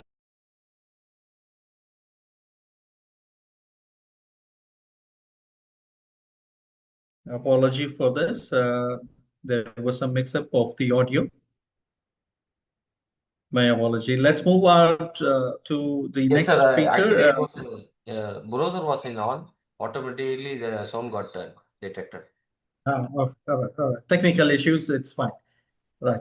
Thank you very much, admin, for clarifying this. Let's move on to our next speaker. Dr. Weil is very familiar. Mashallah, he has been contributing to Sibec, and this is again an opportunity to hear from Dr. Weil with his vast experience. Always, it's an opportunity to hear you, sir. Today, he's going to be talking about business opportunities in the Gulf country. And Dr. Weil Awad is the Secretary General of the India and Arab Countries Chamber of Commerce, Industry and Agriculture. So, sir, it's an honor to have you. Over to you, sir. Thank you, Muhammad. Assalamu alaikum. Good evening. Namaskar, Sasrikar. It has been always a pleasure to be part of your organization, and SIPEC has been quite active. And I'm happy and a privilege for me to be again on this panel. And thanks to our brother Muhammad Rabiq for also organizing all this interesting event. Actually, today I wanted to speak a little bit, to be frank with people online, to people who are watching us. And I think let me begin by asking not about the market actually, but I'm just asking about the mindset. Because how do we invest in a world where there is a more faster than the capitals? I mean, the things, geopolitics moving faster than the capital. I think because the world we are living today is a volatile war, and we are subjected to lots of tension in the region, especially with the West Asian war, with the American and the Israelis' attack on Iran, the closure of the Strait of Hormuz, the attack of the GCC countries. All this have also led to a global uncertainties because of the real changes in the world, because of the oil prices, which has a direct impact on the food, which has a direct impact on the inflations, on the unemployment, and also in lots of life where every common man has been affected in those lines and in these terms. So I think how long we can ask here, the investors are really, the question is not what is happening. The real question is what's changing and what's not. This is what we are saying. This is not a collapse of a system. This is a part of the crisis that we can see. It's happening off and on from time to time. So what we are witnessing actually is a repricing of the geopolitical risk with the structurally resilient economic system. I think the fundamental of the Gulf also across Saudi Arabia, United Arab Emirates, Qatar remain intact because we have a strong sovereign balance sheet. We have energy-backed fiscal strength. We have aggressive diversification of the strategies. We have also deep pool of capital through institution of public investments, Mubadala Investment Company, and Qatar Investing Authority, and Saudi Investment Fund, including also the Abu Dhabi Investment Fund. So all these have been there, and these are not fragile system, actually. These are designed to absorb these shocks, what's happening currently in that. So I believe that the market reacting very quickly, capitals are not. So I think that what we are seeing today is familiar pattern, as I always see it from the political point of view, being in the media dailies, and I have followed the development on a daily basis from each country. I think it's the risk premium widen, the capital pose, narrative shift toward the cautions, but history tells us something important. Capital does not disappear in time of crisis. It is recalibrates, as we say. So the risk of investor is not exposure to volatility. The misreading volatility is a structural decline. The new logic of investment is actually we are entering a new era now. With the new era in the Middle East, and it's no longer holding a geographical pattern again. Energy security is back at the center of the global strategy. Supply chains are being redesigned, not optimized but secured. And these are the landscape of these are the landscape. The Gulf occupies a unique position, a bridge between East and West, capital hubs for the urban packing, region transitional from resources dependency to diversify its growth. So this is not a peripheral market. It's becoming a core strategy to the global economy. And that's why you feel that the reaction this time all over the world is because of Strait of Hormuz actually is 1/5 of the global trade, and oil comes from that part of the world. And the more than 60-70% of the oil come from the GCC countries, also to the rest of the world, especially in Southeast Asian region. So there is a huge dependence on the Gulf countries. So let me offer a contrarian views, like the period of geopolitical tension often accelerate, not delay, the structural transformation. And so what we are seeing now is an increased investment in energy diversification, expansion of logistics and trade corridor, greater emphasis on the economic resilience. So another word, the crisis is not interrupting the Gulf transformation. It's in fact, it is reinforcing it. And that's why the dilemma in the investor mind is my money safe? Am I in a good position? Will I have my return? Will I be able to react? How do I react to the investment fundamentals? Because there are two real alignment. Actually, short term seek safety, which is the normal reaction, and a long term capital seek positioning. So the positioning required discipline, and I think that discipline are distinguished between noise and signals, shock and shift, risk and opportunity. So the discipline long term, let me be very, very clear on this. This is not a call for a blind optimism. It's a call for disciplined confidence. And I think the recognition of that base case scenario remains containment, not escalation. The region economic transformation, also the policy-driven capital pact, strategic sector, energy, infrastructure, technology remain investable and resilient. So I wanted to say, let me return to where I began. How do investors in this world where geopolitical move faster than the capital? I think you do not chase event. You anchor yourself in fundamental. You do not retreat from volatility. You price, manage it, and move it through, because market remember fundamental longer after the forgotten headlines. So this is not a moment that retreat of the global capital. It's a moment of recalibration. And those who understand the difference will not only protect value, they will define where value are existing. I think with this word, I wanted to bring back in our the India Arab Chamber of Commerce, Industry and Agriculture. Because of the current crisis in the Gulf region, we have shifted our focus. As you know, we represented 22 Arab countries, 11 in the North African countries are all Arabs, and then we have 11 in West Asia and the GCC. So we have 22 Arab countries represented by our chamber, and we have 22 Arab chambers in the Arab world, and we have 18 Arab chambers all over the world, which we also interlink together, and we follow the investor, we follow the investment opportunities. When we open door for our members, we open doors for everybody to be part of growing their wealth and also finding a new places for investment. So we have a direct access to government and business leader. We can speak of opportunities in key sessions. We have also tailored B2B meeting with networking engagement, branding across all event platform and media outreach. So we have facilitated so many events because we keep on traveling with delegation. We take Indian delegation to the Gulf country we used before the crisis. Now we are taking delegation to Morocco. We have another delegation going to Libya, and then to Algeria, Egypt, Sudan. All this will attract the sovereignty investment. And that is very important for these investors to, if they are looking for a new market, or for some people wanted to sell their product.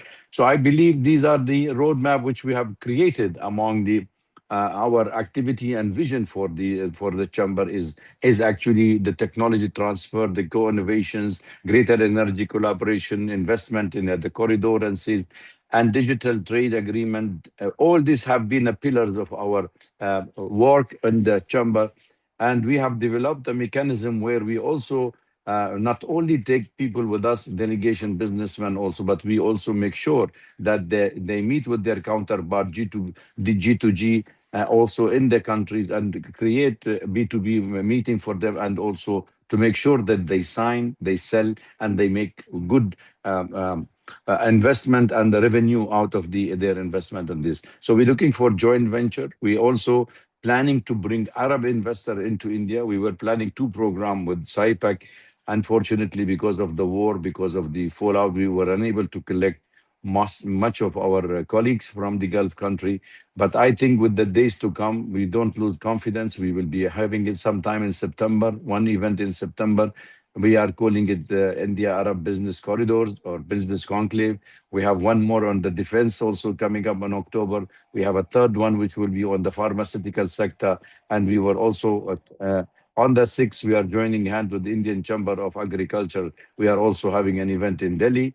On the 13th, we have another event this month in the FICCI, which is our partner, where we are having a number of CEOs across India coming to meet with the representative of the Arab embassies. We have the head of the missions, who are ever ambassadors, chargé d'affaires, traders, consulars, and all trade consulars. All of them will be part of the function that we are planning to reassure the people for the insurance, for assuring them that this is the right time to invest. And I believe, though nobody likes war, but wars also provide us with lots of opportunities, as you know, for investment, for infrastructure project, because you start having it from A to Z, everything you want, every country is requiring. So I believe our civilizational link, we survived thousands of years in the Arab world, and as much as in Indian subcontinent, we all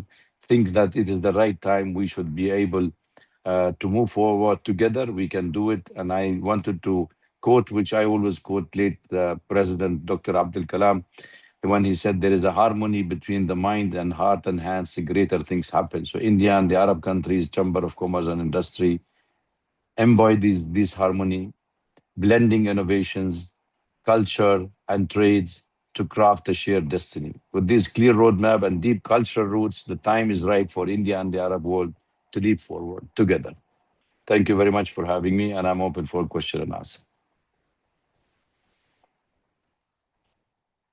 Thank you, Dr. Wael Awad. The word which you use is very powerful, which is harmony.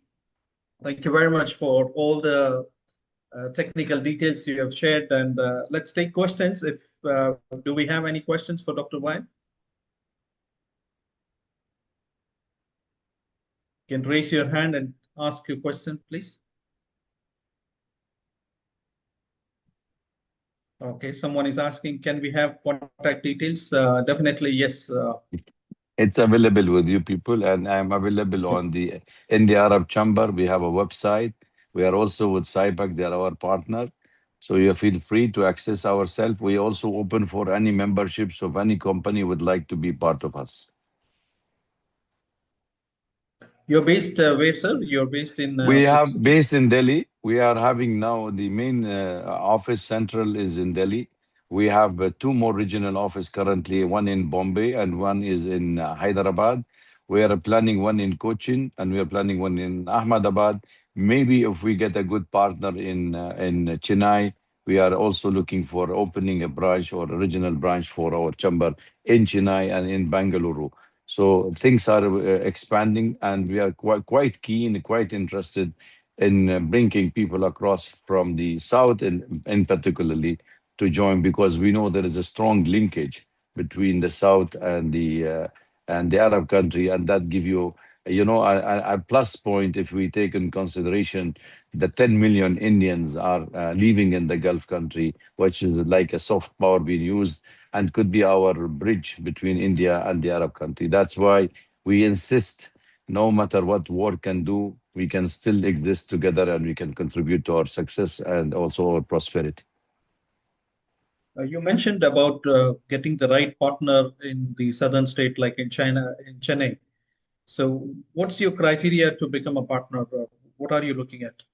Look, when we have a branch, usually in we look for a strong business house, which have a strong link in the Arab countries, which wanted to work with the Arab countries as much as we wanted to.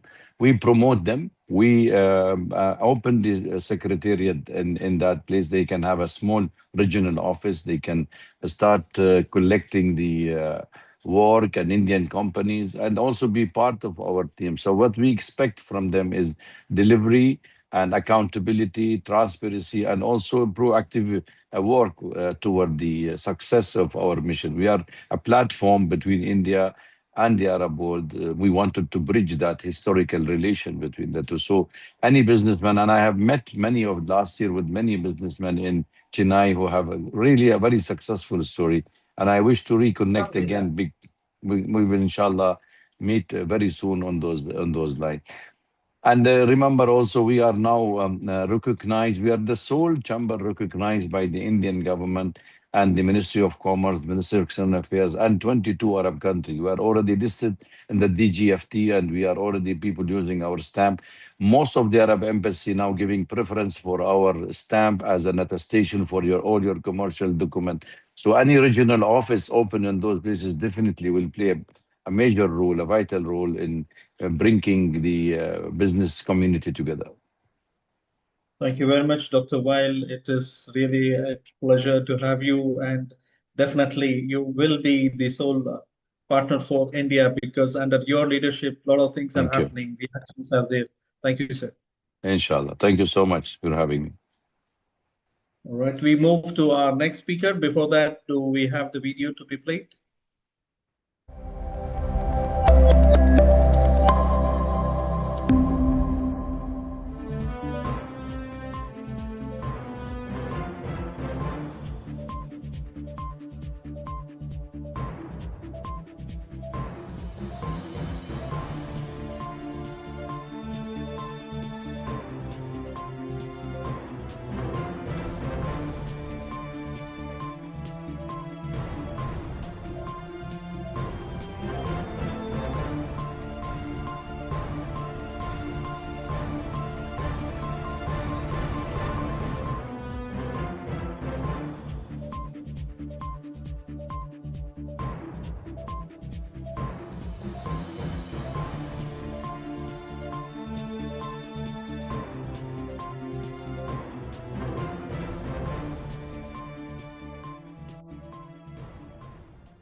Wonderful. We have next speaker, Mr. Mohammed Tarblsi, and Yes.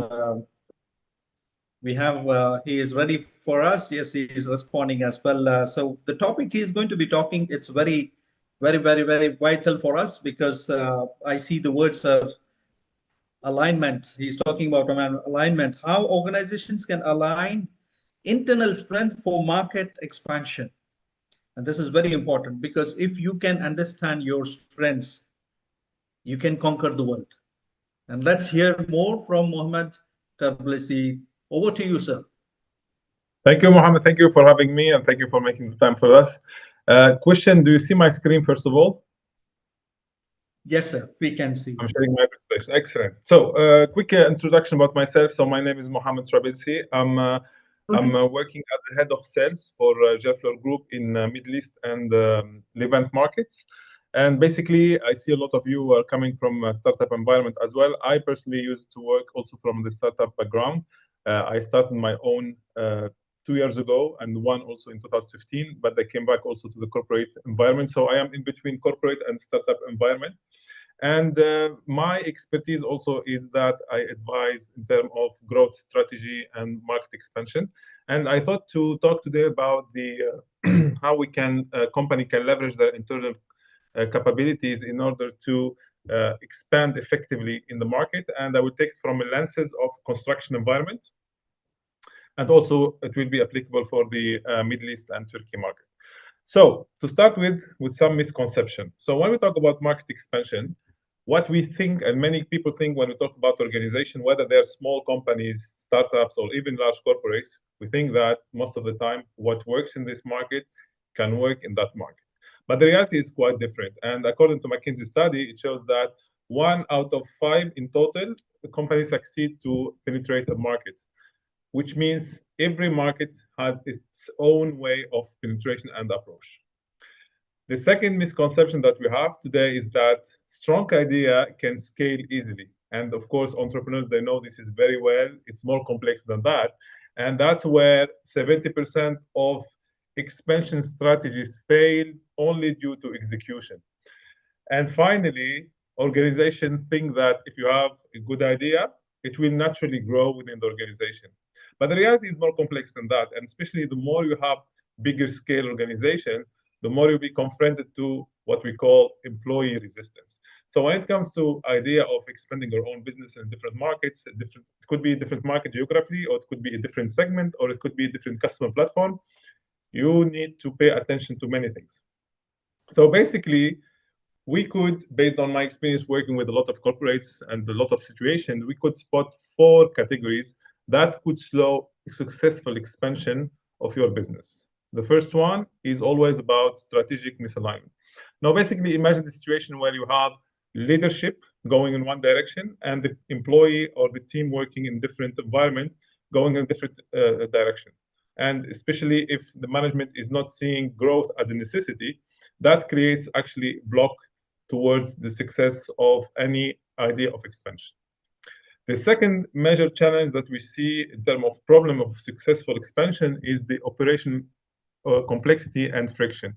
Basically, a lot of times that companies, they want to grow, what they do, they bring all in the same place. So it means that they bring more products, more complexities, more friction, and they want to do it big, in a sense that they come strong in a single market. And that most of the time it fails and it gives a wrong message.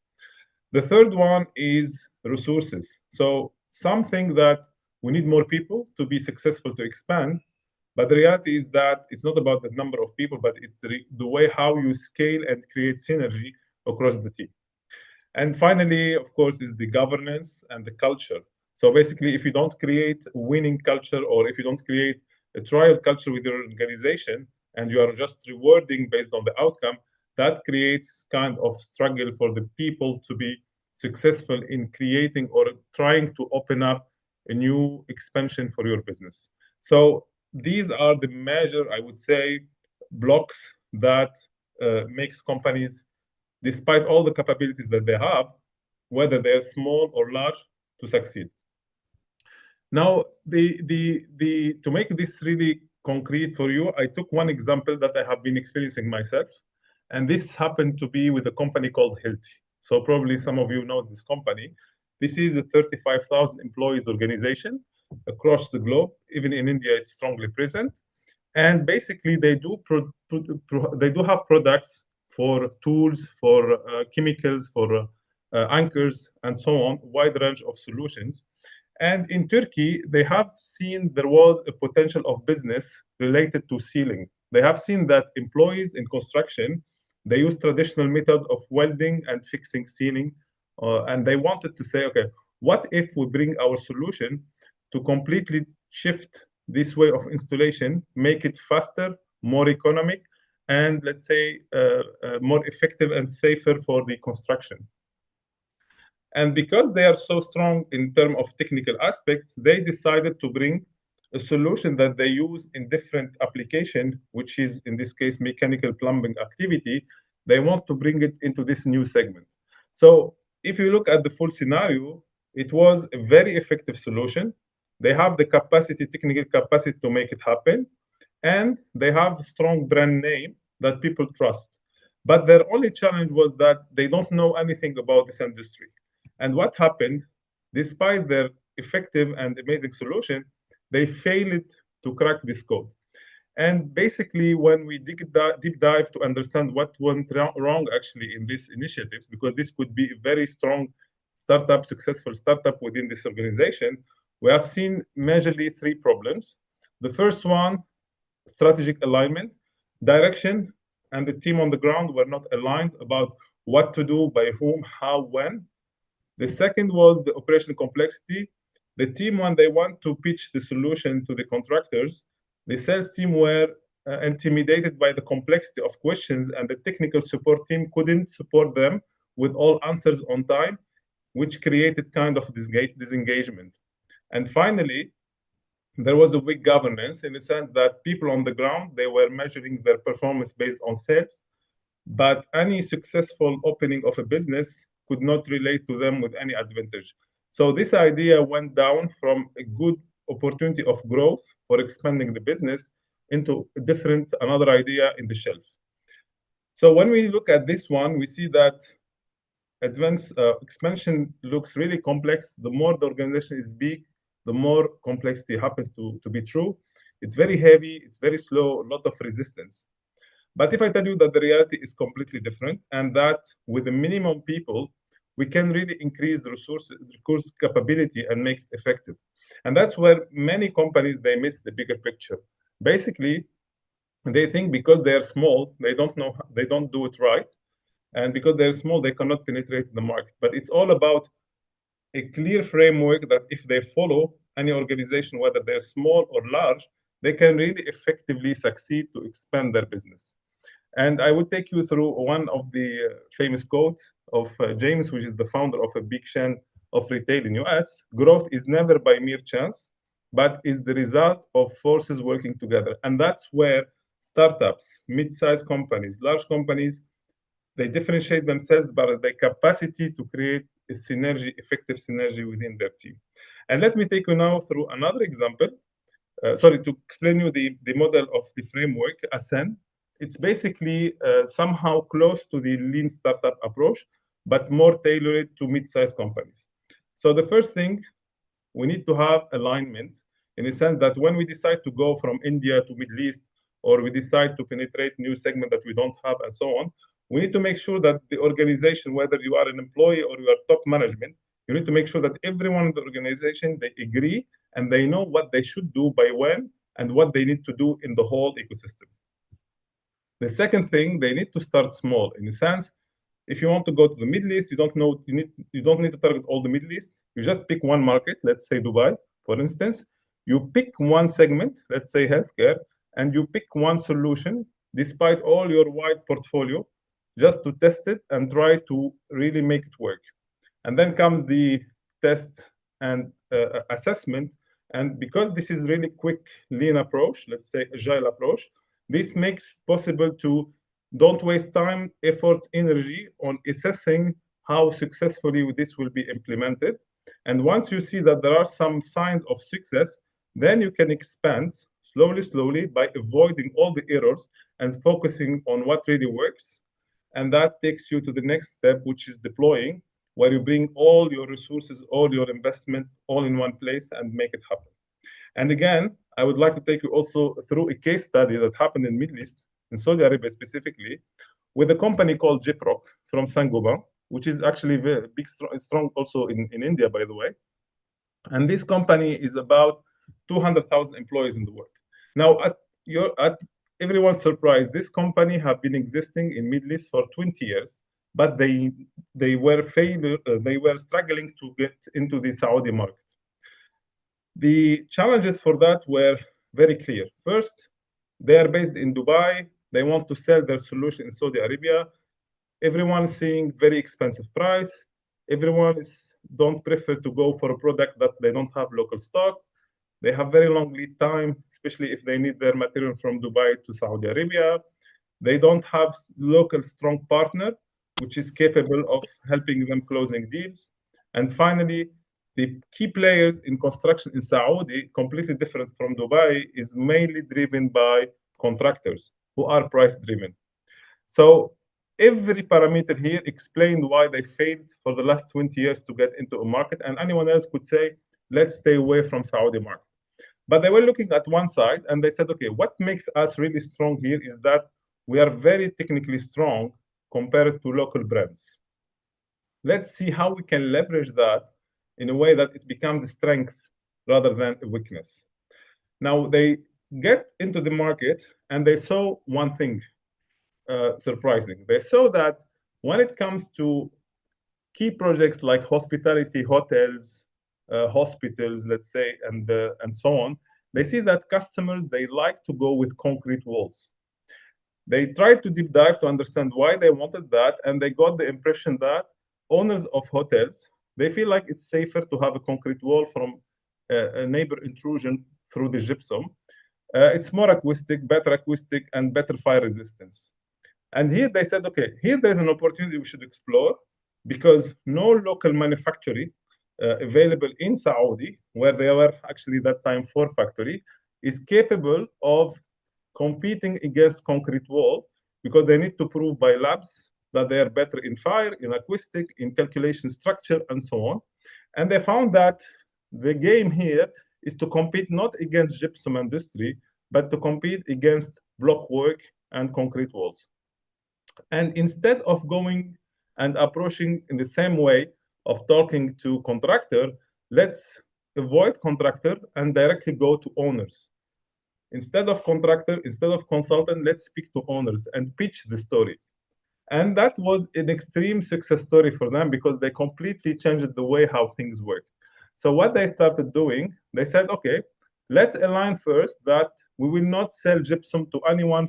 Instead of being sales-driven company, we'll become in Saudi a technical-driven company.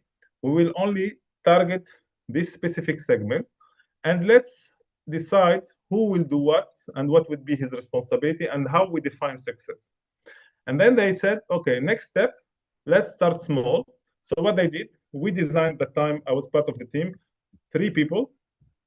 We targeted 5-star hotel. We said, okay, we'll go only to hotels that are at early stage. We'll not go that are late or let's design. And then let's pick out of the 10 systems, let's pick 3 systems. And then they moved to the third one. They said, okay, let's now test. And we decide to do the experiment in 90 days. We decide to focus on 10 projects only, despite all the distraction they were having that time, because you are in a market, everyone is calling, and it takes energy and focus. And then let's design a story, pitch story for the client, and supportive document for that. And then we start testing and testing and testing, and we came to a conclusion that we succeed to win one project, and we came to a conclusion that it really works not only one time, but a couple of times. And the logic was, if we talk to people who likes concrete, and if we talk to only wall packages, and if we talk to 5 stars hotel, specifically from international brands, and if we address only client, the success rate of winning a project becomes 95%. And that's where we completely changed the playbook and started focusing on this. And then we deployed the same approach, not only on hospitality this time, but we went also into healthcare, premium healthcare, and educational facility. So JPROC business moved from $20,000 from 2000 till 2015. They were doing $20,000 a month, and within 3 years, they moved from 20,000 into $10 million, and today they're operating in much larger scale. And that's how they cracked a market with a product that already exists just next to them, and they will be trying many times to get into Saudi market. So they wisely used the resources, they wisely used the approach with the same product, the same thing, but just they changed the way how they approached that specific segment. And that's how coming to the conclusion that successful market expansion happens not because you have the best product, or not because you have the financial capabilities, or not because you have the right partner in the market, but really happens when you have effectively a leadership which is aligned from top to down, aligned also with partners. Execution is disciplined. We know what we want to do and how we do it, and we should keep doing it without any change. And then the organization are willing to shift and make changes that we see a lot in startups based on the different market changes. And that's pretty much what really works, whether it's a small company, whether it's a medium-sized, large company, for businesses to successfully penetrate the market, but not only that, but also to sustain growth. Because you also sometimes you can penetrate, but then you die shortly. So the idea here is really leverage your resources wisely by following a clear framework and effectively choosing the right people and lowering the friction within this team. Thank you. And feel free if you have any questions, guys. MashaAllah. Thank you very much, Mr. Muhammad. You are the head of sales, and you have greatly demonstrated what the success story means. Thus,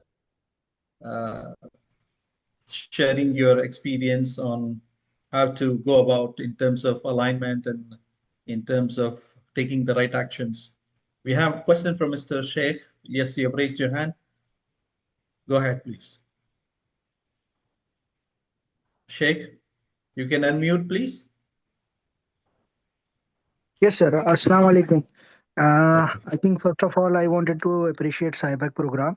They are doing very good, and we are getting a lot of things which we are not aware about it. And second thing, I have one question with the Sir Mohammed. Like he has completely brief about the very good example of like Saint Gobain, and one of my friend working there, and the thing he has delivered, it is actual which is they are suffering from. So he has given very good idea. Even I wanted to get some of ideas for my business. Like we are in. Manufacturer of perfumes with my family business. A part of that, we are providing the import of rice and some of like pulses in Kuwait. But we wanted to expand in Saudi Arabia and UAE. But due to some of reasons, we are not able to expand. So, can you please share your contact or ideas like how we can expand these areas? So, because you have covered very good case study about that, so it shows like you have very good idea, knowledge, and study of it. Thank you. Absolutely, yeah. Here you have my barcode here. This is for my LinkedIn, and I'll be happy to, if you can see my barcode here, this one, feel free to connect to it, and then happy to connect through LinkedIn, and happy to support you in your work as well. Thank you very much, sir. Thank you. So, any more questions for Mr. Mohammed? Right. Thank you very much, Mr. Mohammed Tarulsi, for taking us through the expansions of the markets and really valuable case study you have given, to the point, and people who understand are going to take the right actions. Thank you very much, Thank you. Mr. Mohammed. Looking forward to connecting with you for our next programs. Same here. Thank you. Goodbye. All right, we'll move for our next program speaker. Before that, do we have the video to be played? Yeah.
All right, we are moving to our next speaker. Interesting, it's going to be Mr. Umar Mukhtar is our Mr. Umar. Mr. Umar Mukhtar is going to be our next speaker. He's the founder and the CEO of Topi Wapa Investment LLC, and it's going to be interesting. Mr. Umar, I saw recently, just 2 days back, I was seeing your one of the social media video, and you were giving about the experiences about Topiwala. So we're going to be listening to you. Over to you, sir. Assalamu alaikum. Good evening to each and everyone who are attending this meeting. First of all, I thank Allah, and I thank Sibec for arranging give the opportunity to have a discussion with great and wonderful people who are eagerly waiting for the entrepreneurship development. It is one of the best program. I see they do a lot of back-end work to organize this. Actually, I plan a lot of presentations and all to share about my journey, but due to the time is a concern. Okay, so I want to give a little brief about my journey in direct video itself. After that, you may ask the question and I will answer for that. Okay. So Topi Opa Biryani. Basically, I am. My name is Umar Mukhtar. My native is Trichy. I am a grandson of noveler A.M. Yusuf. So he is the first author written the Islamic magazine named as Marumalarchi in Tamil Nadu, and he is a general secretary of Indian Union Muslim League previously, while in Abdul Samad's period. And after the legacy of him, our next family members not into the social works or politics and all. So I enter into the politics directly, like a social democratic politic and protest politic like communism, like that. So after that, I came to know there is a difference between the social politics and economical politics. So after that, I studied a lot on that, and that I came to aware that the economical politics, which our Tamil people will not have the awareness of that, even though the MBA professors who taking the business management studies here, even the professors and HODs, they don't know about what is IPO, what is angel investment, and what is venture capitalist, and how to raise funds, how to grow up the business and all, and what are the opportunities of available in startup opportunities are available here. So basically, I found one thing: the main problem is around the mental mindset of our Tamil people. So most probably, even my grandpa period, even my father period, and myself, and even to my children are studying now. If you ask to our kids while studying fifth standard or sixth standard, even a 10th standard, they said, "What is your vision and what is your ambition?" Most probably, lot of the people will say, like if I ask you, also just think while in school period, what is your ambition? Just think, don't share now, okay? Or do the comment. I think there is a chat box, right? Yes, there is a chat box. Okay. Yes, So they can. what is your ambition while studied on schools?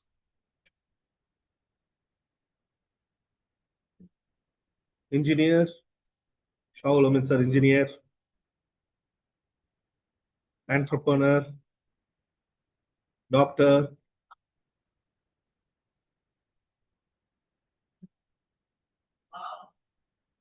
a pilot, doctor, advocate, IAS officer, like that, businessman. And I believe something. You can just rethink of that. Most probably, before studying 10th standard, people will not have an ambition of businessman. I want to become a businessman, because in our education system, we most probably we will say we will be the engineer, doctor, advocate, IAS officer, police, pilot, like that only. All are professionals or become an employee. Because this is the system where we build, where my children's, myself, my father, even my grandpa, all the same system only we are built. So there is no opportunity in our school period to become a businessman, and what is the business like, trying like this kind of trainings and all, there is no opportunity. So while I study the market, okay, like how the IPO market is growing and all, even we Tamil peoples are the most investors in the Indian market. We are the huge investor. I think we are number third investors in the Indian market, stock market. But there are only few peoples are only enter into the market, and most probably the peoples are from Chennai companies, and South Tamil Nadu, very few peoples only enter into the market because of the lack of awareness. And then on the entire South Tamil Nadu, even I say Tamil peoples very few, Islamic peoples zero. No one is enter into the stock market and raise funds and everything as of now. South Tamil Nadu, in South Tamil Nadu, but we peoples are doing the great business, huge number of business, multi crores turnover, giving lot of opportunity and all. But the problem is the way the awareness which we get everything. So what I started is whether I decided to start a business, we don't need money. So everybody said with investment, we have an investment only, you can start a business. While I enter into the from social politics, I enter into the economical politics. I have lot of good peoples. I earn the peoples, and I show my trust. And after that, with my proposal, I started my even still Topiapa. There is not even a single rupee I invested in this brand.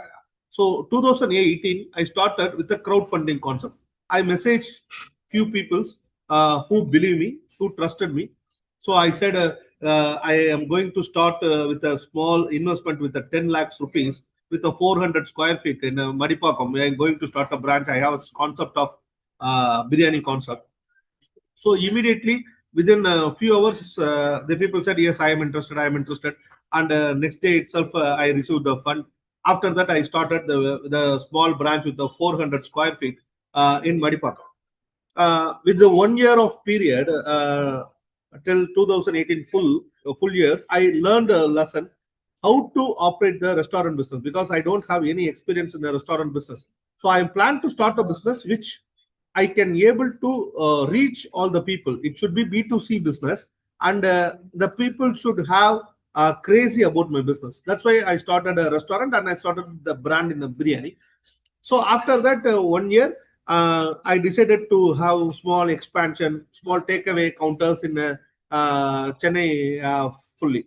After that, hope you know the COVID comes at 2020.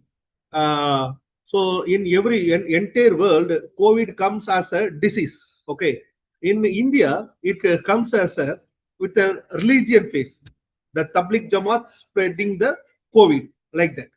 So automatically, from the few RSS people and all, they targeted Topiapa very much because the the advertisement and everything which we created is it's like a guerrilla marketing. We do a lot of crazy advertisement which targeted little government like that, so which will get viral. So they targeted us and we closed down. We shut down. They said we are spreading COVID because we given a food uh, to the daily wages people who don't have the works and the police department and lot of people we given the food free foods. But on that time when it come, they shut down. After a few days, we realized, and we by Allah's grace, how the data is important in the business. I realized on that. I have while one customer is come to my restaurant and getting back, I will collect the data. On that shop data, I have hold everything. So after that, I taken a video and explain everything. This is the thing. So we never spreading the COVID. These are the things happening. So we believe you. You are the customers. We grown these 3 years. So we are opening again. So after that, the biggest changeover in Topiapa history. Lot of the people come. Lot of the support come from the online. So after that, we start expansion from Chennai. We start expansion in Tanjavur. We open and Kumbakonam, and after that, Tamil Nadu. We open 25 branches. Alhamdulillah, and after that, we have an opportunity to enter into UAE. So on that time, we enter into the UAE. We start in Abu Dhabi. After that, Alhamdulillah, now we have around in 5 Emirates. We open branches. So recently, Alhamdulillah, we reached from 2018 with only 10 lakhs investment we started. The first day business is just 900 rupees. And with the 5 kg of biryani, we can't able to run. And the first month business is just 96,000. And second month business is 1,76,000. From there, we started. And Alhamdulillah, last financial year, we achieved around 100 crores as a turnover for entire branch and all over business, all over franchise branch total turnovers. So for this business, which I invested zero, which I collected the crowdfunding, which a concept of the returns and the plan which I have to the people, which the practically I am able to give the returns rate. Lot of the major thing is I found a very good team around me who can believe us, and whatever is still now, we can say this is not a corporate structure. This is a communist structure organization. So each and everybody here, no one take the profit shares. So everybody is taking the salary only, including me. So in the initial period, I started taking salary of 10,000, and now I am taking a salary of 3 lakhs. So this is the without that nothing we can able to take from the company. This is the organization structure which we built. So this is the thing which each and everybody have the growth. So that is the scenario. Everybody have the confident with our team, and each and every people working in a team. We transfer our vision, and our uh, next decade, our only vision is to go to the IPO and enter into the Indian stock market. Allies. Now our company name changed as the Halal Business Management. Okay. So that also the people said, if you put Halal name means you will not be able to enter into the market. The CB will not get approval. The BJP is there like that. So still I believe, okay, if I have a confidence, okay, the work, the effort which I'm doing, and the hard work which I'm doing is under me. The success is given by Allah. Okay, so which I'm going to reach or not, that is not a matter. But once I open that market, it's not for the just I want to prove whether it's as a Tamilian, as my heritage, and as a Islamically also, both the thing I want to prove over there. So that's why I changed I now changed my company as halal, and I do lot of the tax practices now, and due diligence, because last 7 years is my learning period. I did I achieved the turnover, but unfortunately I didn't pay every taxes, and lot of the thing is there. To go to the market, I able to know there is a 30 kinds of complaints is there we want to fulfill. Okay, so every business will not able to do, because if we pay all the amount to the government, nothing we will have to take, and we can't able to share to the business. So this is the thing, getting the opportunity. Now I everything I make the radio, and now I started every proper segmentations, and with the full paying of tax, and what are the due diligence, what are the complaints you need, everything will be settled out. And inshallah, in the next decade, we inshallah we want to plan for the IPO, and we will reach the Indian stock market. This is the short journey. With the 6 people we started. With the now we are around 600 people working in our organization. So inshallah, with the now we are at we opened around 50 branches, and we learned, we lost, we closed around 15 branches. 35 branches is still running. Everything is experience. That is the thing I'm working out, and inshallah, within next few, our vision is to up to going with 100 branches. Inshallah, we will reach that, and we will reach the billion turnover, and inshallah, we will reach the market soon as possible. With all your duas, we need all your duas. Thank you. MashaAllah, Any tabarakallah. question? Thank you very much, Mr. Umar Mukhtar. Your reality, you have given it. You gave the most simplicity, very simple. You are a very humble person, that you have given all whatever was there in your heart. By heart, you gave it. MashaAllah, tabarakallah. Thank you very much. And I think you need to get Guinness Book of World Record for having cooking. I don't know how many kgs of biryanis you are serving every day. So I think it will be more than 500 kgs. No, more than 10. Nearly every branch around 2.5 ton biryani, 2 tons.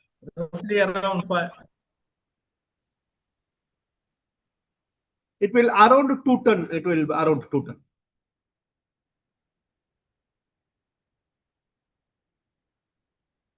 2,000 kg, 2 ton. That's why I'm saying you need to get Guinness Book of World Record. No. Few people. I actually, this is the part I want to share. The thing in our biryani industry, the legend is SS bucket biryani. Okay, They are doing the huge. Mashallah, they are the inspiration for us, and we are being inspired by them. So, inshallah, we will reach their target, inshallah, on time. Okay. Any questions for Mr. Omar? Anybody from the audience? Somebody asked on the chat. I will reply. Yeah, they were asking about the franchisee. Yeah. Yeah, we have a two opportunities that some people can be a investor for us for debentures. It will be, we will start with the 10 lakhs itself. So we have that option. You want to become a part of us. And franchisee now we are not giving because I said no, some branches which I closed. That and all the franchise that and all now as an experience I will get it because the Adayar and the Bhavan, Dindigal Talapakatte, SS Bucket Biryani not giving any franchisee. They all are successful. Okay, we are giving the franchisee. After that, we failed in few things. That will not give a lot communication. The communication problem and everything is came. So after that only we realized the more slow and steady is better. And by operating, if a franchise invested also, company operated is better. So that is the thing we are growing. This is come into the how they handle the staff, how they pay the salary, how whatever the quality is doing like that. So after that only we decided we are not giving the franchisee and we are invested this and company operated. That thing only we are doing. Let's take the question from Mr. Bhaskaran Ithirajan. Sir, is Bukhari and you are same, sir, or different Bukhari? Which Bukhari? Bukhari in Chennai. They No, said they are totally different. Totally different. They are legend. They all are more than 25 years, 50 years brand. I am just a 7 years brand which I started. Buharis and all, they are the pioneers. Yeah, legends. They are legends. Yeah. Okay, let's take the question from Mr. Mohammed Nabi very fast. Yeah.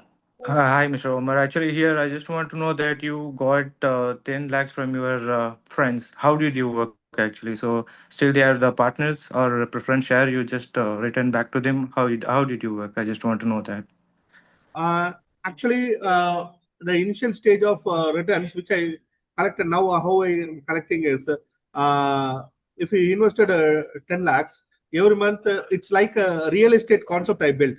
Okay.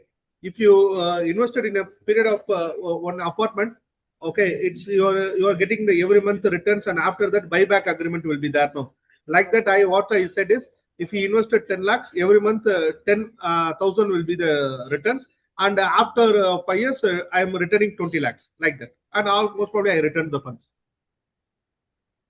Okay, we have next question, Mr. Shweram Ahmed. Assalamu alaikum. Walaikum salam rahmatullahi wabarakatuh. Sir, I'm 17 years old right now. I'm still in school. I just want to know, like, when starting a business, what are the 3 key skills that people miss out on, like simple skills before starting a business, just to like understand how it goes? Yes, very good. First, you decide where you are very strong. That you can select with the Ikigai formula. Hope you know the Ikigai formula. Hope you know. Yeah, I know. I have read the book also.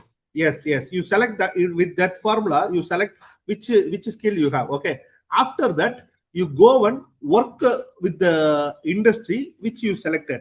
Minimum 3 years. Okay. Minimum 3 years. Okay. You work the 1,000 days. Okay. After that, you will get the experience. On that 3 years, you fully dedicated with that, and you earn the good people surrounded you. Okay. The customers wise and the vendors wise and everything, whatever the industry you have. After that, you come and then you start the business with the whom you learn the business, which company you just inform them, and you said I am going to start as a small and as a business concept you have, or else you share your idea to the business, your boss itself. I have some more idea in this. Shall we be a partner and start in another region like that? If it is a Tamil Nadu, your team is doing the business. You have a full experience. You said, I am going to start in a Kerala. You become a partner. We will do. If you are a really strong, worthy candidate, your boss will never leave you. He became a partner with you, and you can start the business easily. Thank you very much, Mr. Omar, for giving this tips to our audience. And That's why we I thank will you. type my business mobile number 936 777 It's my India number. It's a WhatsApp is there. India code is +91. So you can So WhatsApp me for any. Currently, you are based in Dubai or you are based in Chennai? At present, I am sitting in Tanjavur shop. Tanjavur. Okay. Thank you very much, Yeah, I will Mr. coming Omar. soon. After Eid, I will be there in Dubai. Thank you very much, and looking forward to seeing you in our next programs, Mr. Omar. Thank you. Inshallah, inshallah. Thanks a lot. Jazakallah. Thanks to everyone.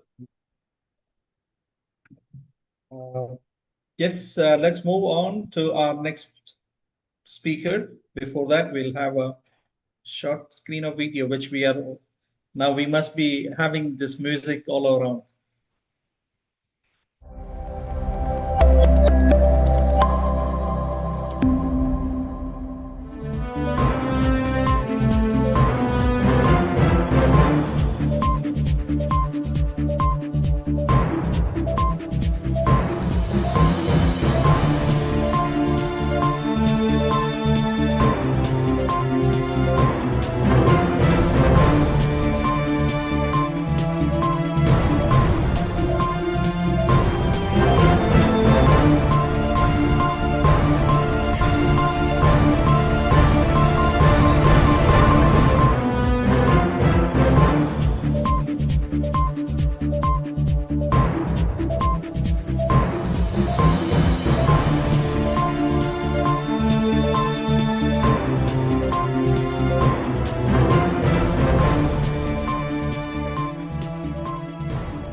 Right.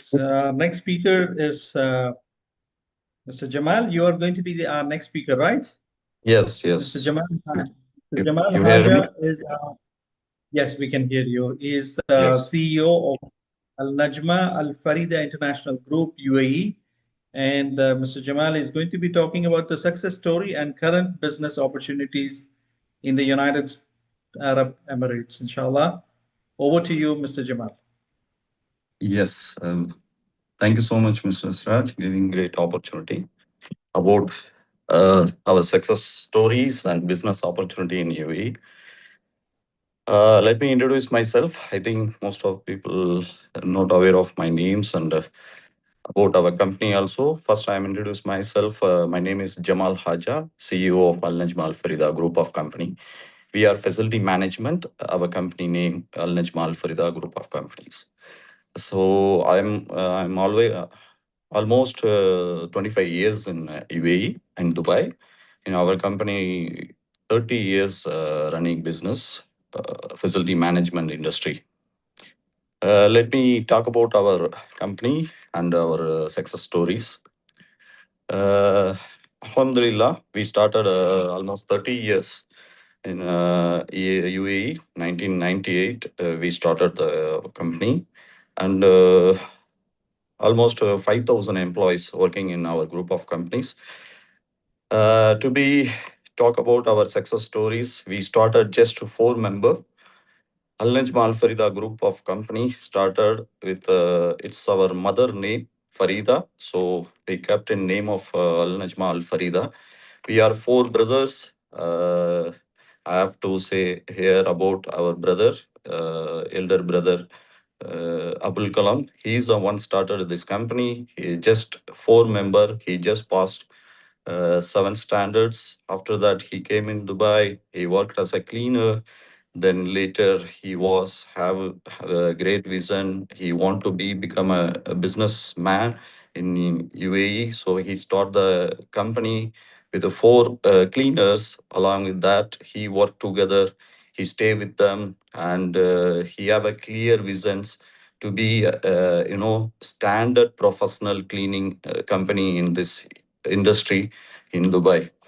So almost in 2006, we started again cleaning companies. Then 2007, he moved on to professional cleaning company, like not just a quantity wise increasing. He's along with the quality.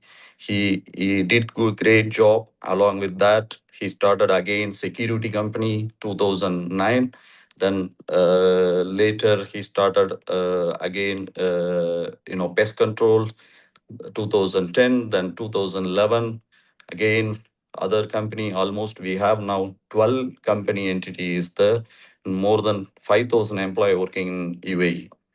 In fact, the story I'm saying here, always we believe ourselves. Everyone say believe yourself, do it whatever you like and wherever you want, create the vision and move on the next level and everything. But as we create the vision, but we believe ourselves all together, we believed our employees.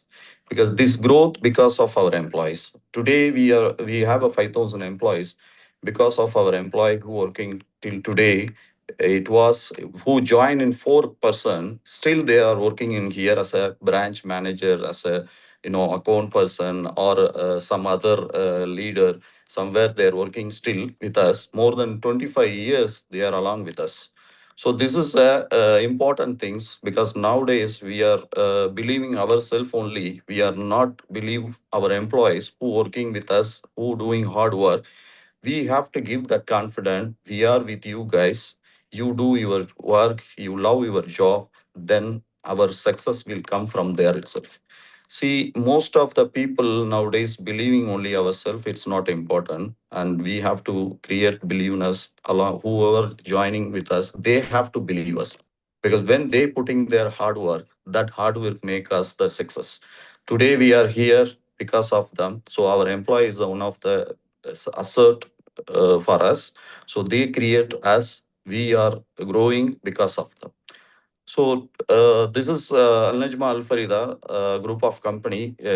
We have a 7 Emirates branch. Today everywhere UAE. Now we do have a branch in Kuwait.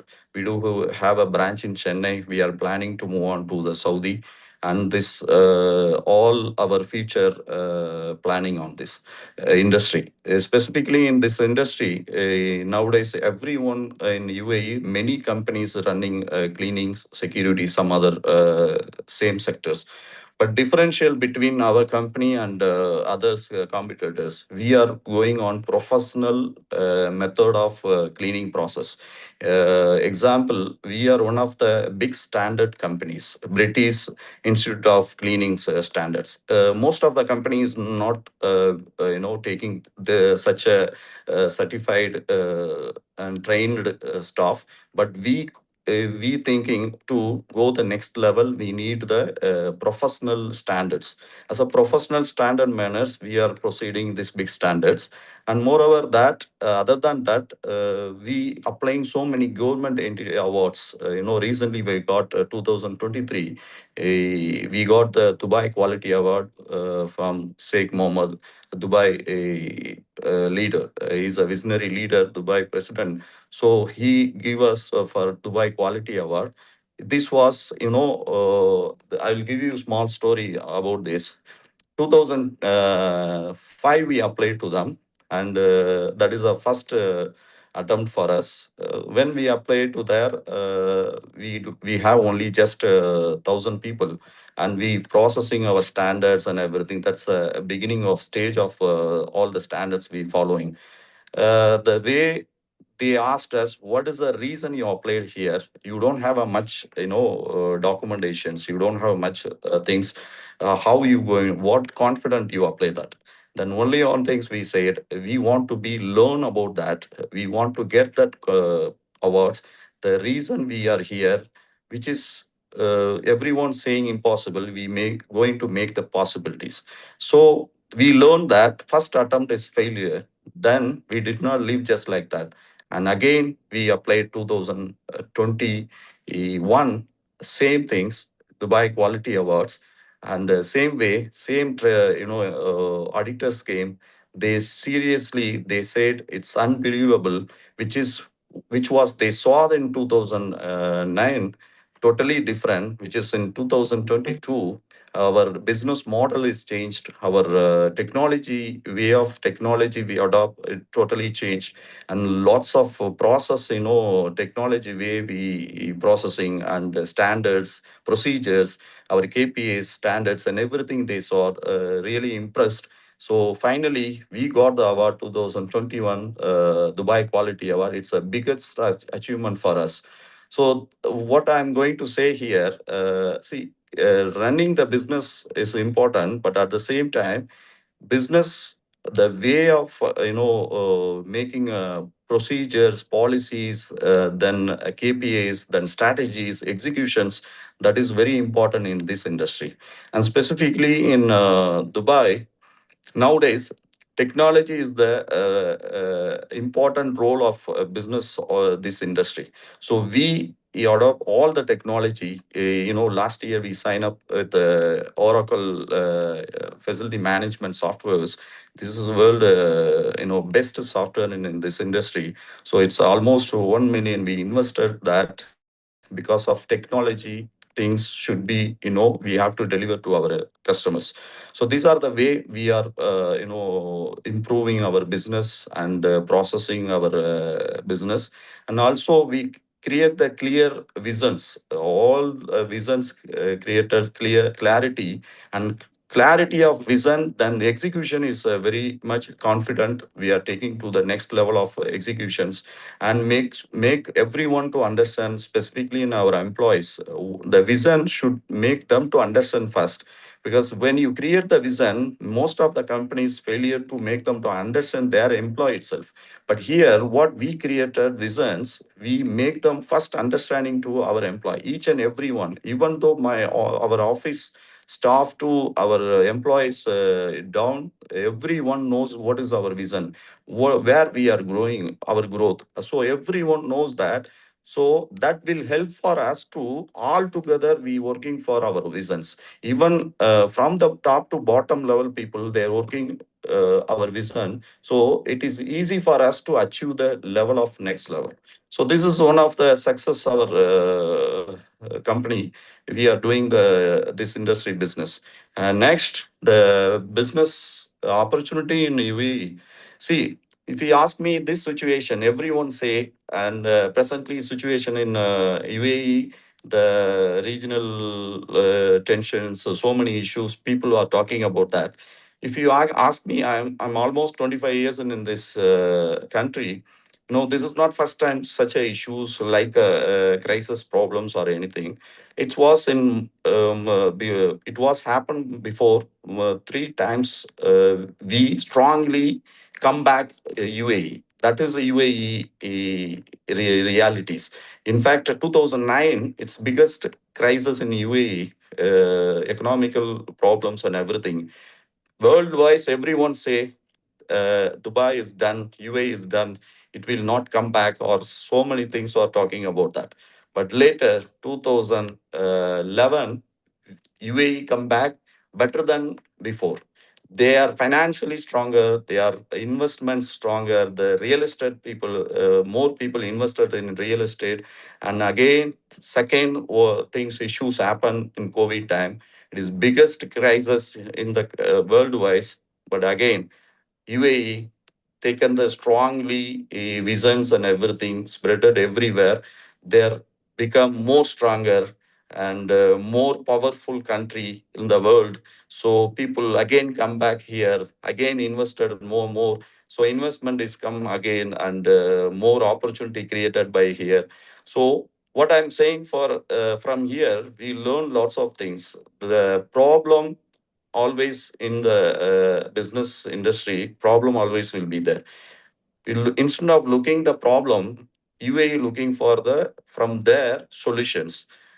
Always, if you look the problems, definitely you will not get the opportunities. If you look the solutions, there will be lots of opportunity will be created. So UAE teach us as a business owners, entrepreneurs, everyone learn from there. If anyone facing the problem, from there you create the opportunity. You look the solutions, then that will be create the opportunity. So that was my personal advice for everyone. Wherever having problem, create the solution there, look the opportunity there, move on for the next level of business. This is for my entire experience I'm sharing for that business opportunities. In our company, did same way of working in this industry. Thank you so much for this one. Anyone have a question? Please let us.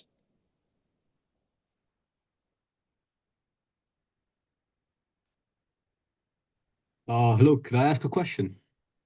Yeah. Okay, so you're in various like sectors, right? You're in pest control, security. Which sort of sectors are you the most like? Do you do the We are best on? total facility management. Okay, okay, all right. Yeah. Any other?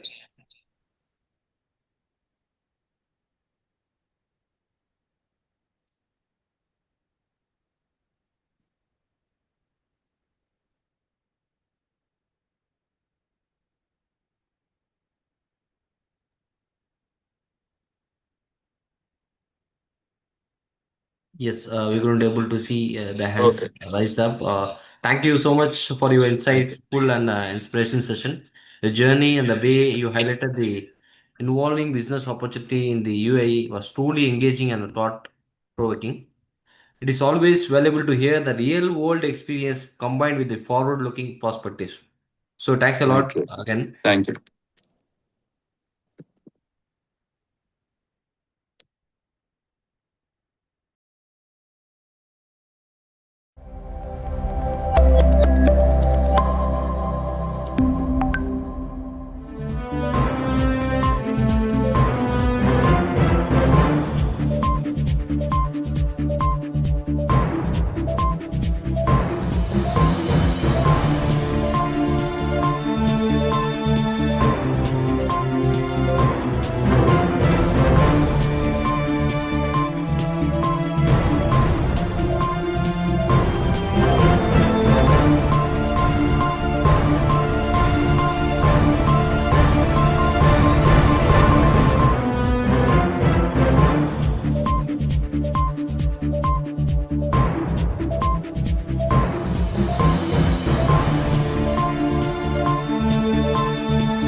Yes.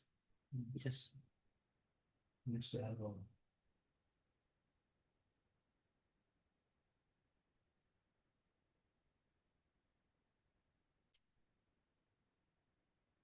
Yeah. Moving forward, we are going to the next session, which is going to be we are going to see the insights on the healthcare opportunities in the UAE. So I'd like to welcome our next speaker, Dr. Hakim Ibrahim Muhammad Ali, who is the founder and CEO of Argenment Group of Clinics and Medcafe Global, the MD of Argenment from India and COO of Medcafe India. I welcome you, sir.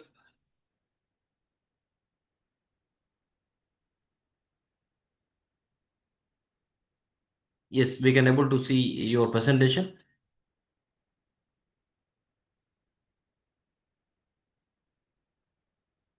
You can see me now? Yes, I can able to see your presentation, but your video is not visible. Yeah, let me just give me a minute.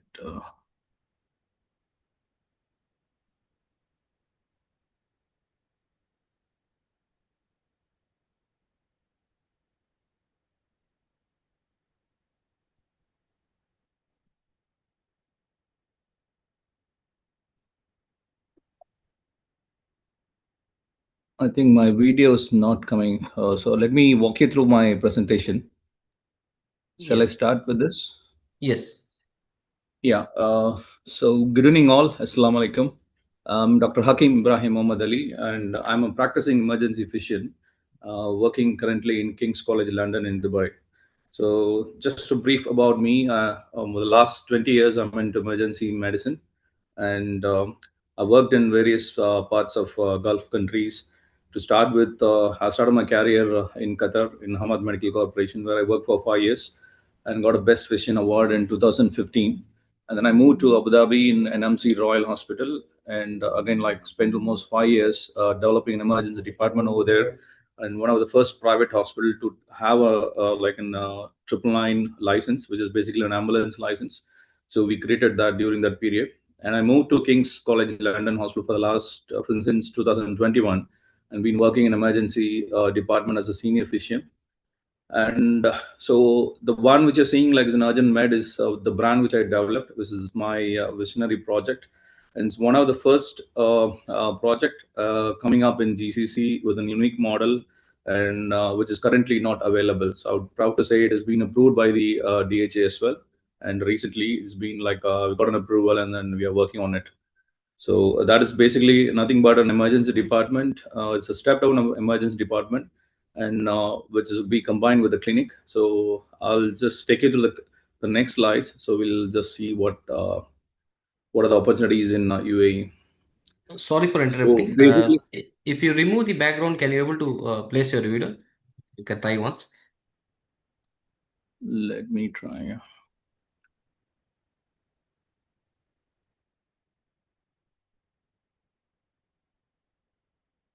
Let me get some assistance.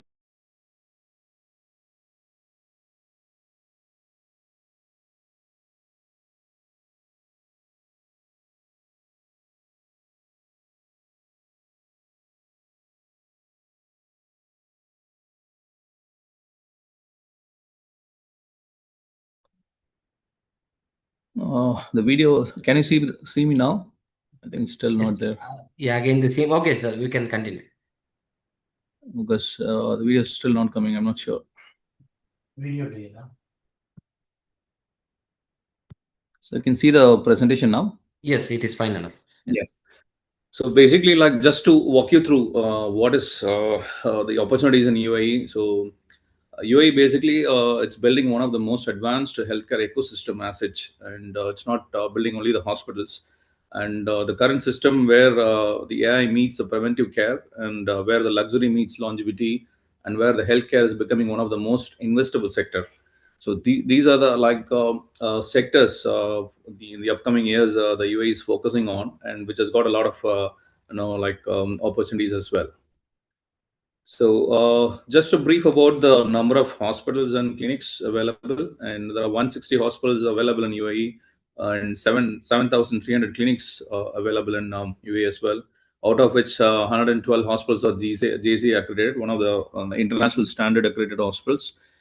And on an average, if you see like 1,000 for every 1,000 population, there are 2.9 physicians and 6.4 nurses available currently, which is above the GCC average. So the UAE has got a set of a very good standard.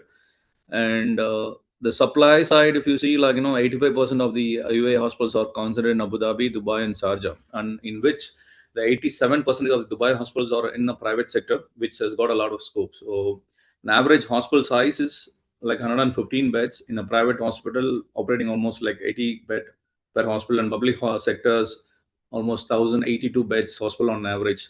So this shows like how much potential for the private hospitals, and which is been like has a major role in UAE now. So we have seen huge number of clinics and hospitals already available in UAE. If you ask me what are the new opportunities for healthcare, yes, there are like supply gaps, exist in specific types of services. This is an opportunity for a private sector investments. So the Center of Excellence in Tertiary Care, basically the recent past, the liver transplant, kidney transplant, knee replacement surgery, those the tertiary cares has been happening in King, in my own hospital, and the premium brands as well. So that is a lot of focus on that.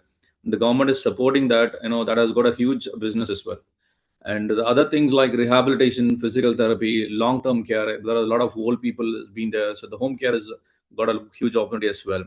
And chronic disease management. The UAE, like the population is like more of a working population.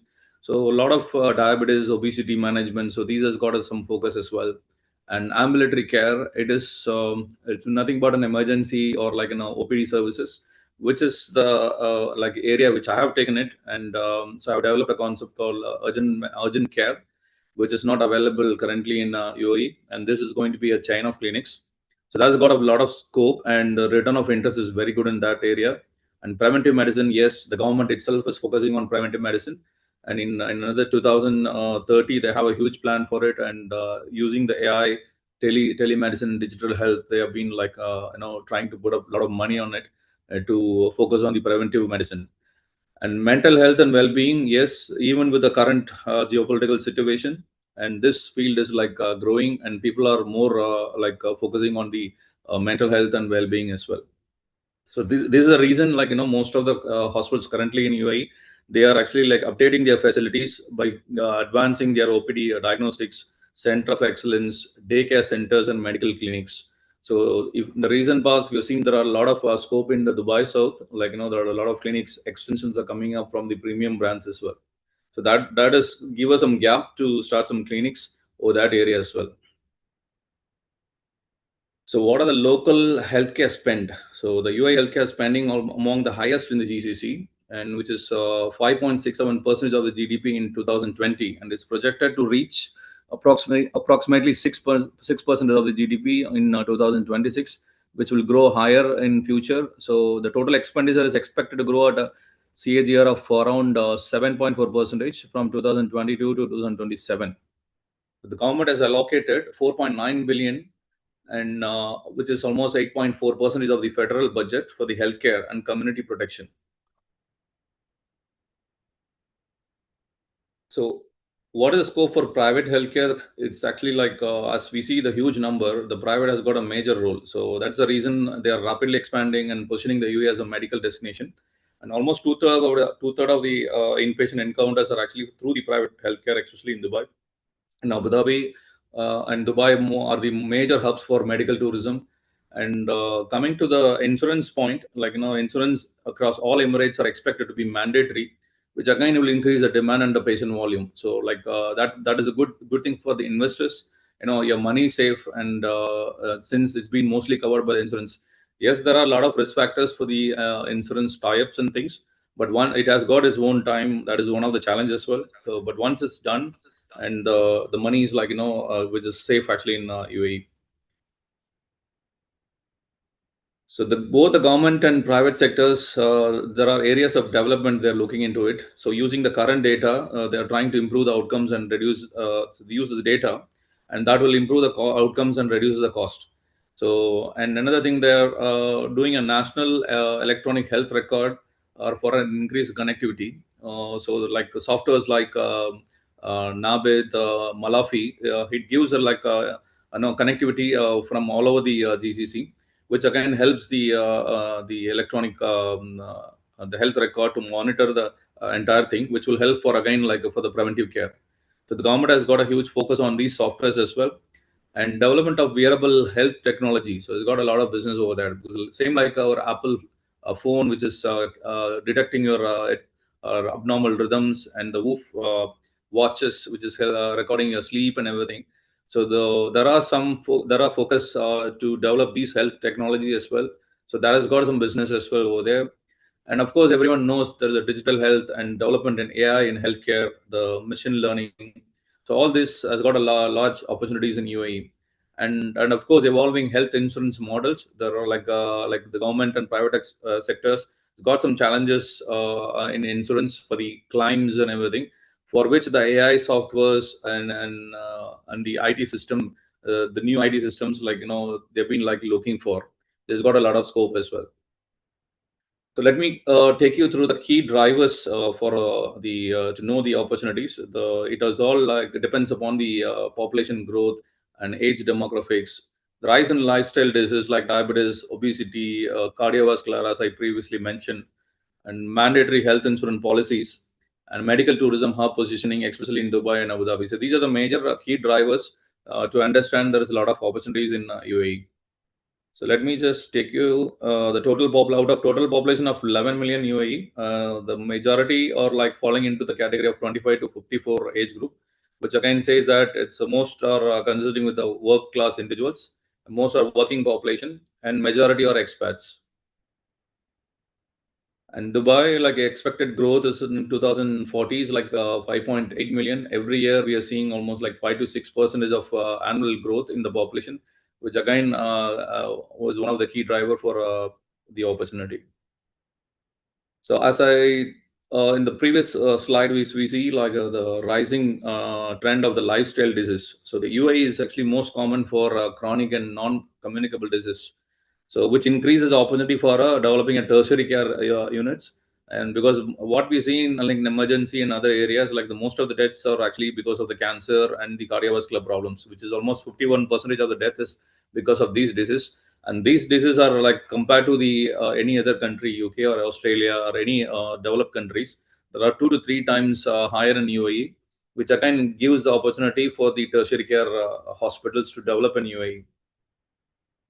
So this is a slide from DHA, Dubai Health Authority, which says there is, the numbers are quite huge. In 2024, almost like 4.6 million beneficiaries were there through insurance, and 43 million insurance claims were there. So this shows, how much potential the insurance system is playing a role in UAE, which is again like, safeguards the investors' money. So coming to the next key driver, which is a medical tourism. So to take you through an example on 2023, so almost 6,75,000 tourists have come to the UAE, and the revenue made was 1.2 billion and for a medical tourism. And the common nations were Asians, Europe, Middle East, and others. So the Asian, almost like 39% of the Asian people are like coming to the UAE for a medical tourism. And the most popular specialties are dermatology, cosmetics, dentistry, gynecology, orthopedic, plastic surgery, ophthalmology. So these are the areas, these are specialties that's got a lot of scope in UAE as well. So now, from the sick care to smart care with the recent advances in technology and AI, so the healthcare in UAE is actually evolving into a preventive healthcare. So the corporate wellness program. So there is a lot of business CEOs, founders. They have been giving the talks in this. So the corporate wellness program has got a lot of scope, and there's a lot of business in it. And and other side is the preventive healthcare is the one which is most of the developed countries is focusing on. And of course, lifestyle medicine is also has got a huge opportunity in UAE. And as we saw in our earlier slide, the most are working populations. So these populations require a proper preventive healthcare strategy. So has got a scope as well. And digital health and AI, and there's a lot of developments are happening in especially in AI, and so telemedicine and AI diagnostics, remote monitoring, robotics. So everyone aware that there's a lot of developments are happening, and it's actually changing the healthcare system itself, and has got a lot of potential as well. And longevity and biohacking, Dubai is quite famous for that, and has got a lot of anti-aging clinics, personalized medicines. So like obesity medicines. The recent part they have launched oral tablets for weight reductions, and an injection called Manjara has got a tremendous role for the last 5 years. We've been seeing, and almost like more than like 40 to 50% of the population been use the drug. So, which again, it gives a impression that is how much of business happens in the background, and with this preventive healthcare and longevity. So coming to the next slide. So the high value opportunity segments, what I figured out and what is my vision is the urgent care and ambulatory care. So it has got a high return of interest and it's scalable. And the urgent care and ambulatory care is not touched by many of the people in the UAE, and I found this is a huge gap in it. Not only in UAE, and so the same project I'm working in India and like exploring in the UK as well and Africa. So in almost like 70% of the global countries, this concept is not available, and I'm proud to say that it's been approved in Dubai for the first time, which will be launched in another couple of months. So I feel like the area which I'm touching, there's got a lot of opportunity. I'm putting all my experience and expertise has got a huge demand in it. And and of course, as we discussed, lifestyle medicine. and women's health, digital health and AI startups, and medical tourism and premium care, has got a high value opportunity segments. So business model that win in UAE. I'm not a big fan of opening up a big hospital and concentrating more on that. So I would say like majority of the clinics are successful, and so the asset light healthcare like clinic over hospitals I would prefer, and daycare centers. The reason is there is a lot of brands like premium brands or like mid or low end brands well established in UAE. So they have been into the market for the quite long years. So it's quite difficult to enter the market, but there are gaps. So those gaps has to be identified, and starting with a small clinic or a daycare center is advisable. And yes, subscription based care, if you're starting a clinic, like wellness, membership, corporate health packages definitely help. An integrated ecosystem. So not only the clinics, so you need to support your clinics with the diagnostics, pharmacy, and digital lab, which I am done in my urgent care. So I have attached a polyclinic, and we have a CT scan center in a polyclinic for the first time. And of course, we have a home care and teleconsultation, which is global. Any doctors can consult, any patient can consult a doctor from global platform. So such an integrated ecosystem definitely has got a role. This is a huge gap in it. And of course, public-private partnerships has got a larger margin as well. So considering the opportunities, there is always challenges. I can walk you through my experience. For the last couple of years, I've been working on this new project. Though I have 20 years of experience in emergency department, but it's quite difficult to. It is really challenging to establish a clinic, especially with a new concept. So the challenges what I faced is one is licensing complexity, because the health authority, it's not as easy as any other country. They have their set norms and guidelines. Even each square feet is measured here, and they want a lot of spaces. Even if you are going to establish a small clinic, so they want a dirty utility room, a wastage room, a male toilet, female toilets. That itself consumes almost 500,000 square feet, and so which is again increase your cost. So this is one of the main challenges which we faced to start up a clinic or a polyclinic, whatever. And workforce dependency here mainly we have to depend on the expat model, and the current regulations from the health authority, from the government, we need to include the locals as well, but the majority depends on the expat, which is again challenging to bring the doctors or nurses from overseas with the current geopolitical situation. And so that is again one of the challenges which I'm facing now. And the high initial capital. So this is one of the major factor for any new investors or clinics or people who's planning for a clinic. So high cost. So when you compare to India, it's almost 10 to 15 times the cost is higher here in UAE. That is one of the challenges. And competition, which I mentioned earlier, already. So the segments are quite saturated. There's a lot of brands available. A lot of big brands. They have like multiple clinics everywhere. Wherever there is a new community is growing, there will be a clinic already fixed by the existing brands. That is one of the challenges. So real estate, yes, definitely, as everyone knows that the real estate was quite high, and maybe the current situation now slow down a bit, but I don't think Dubai will never it will come back like before.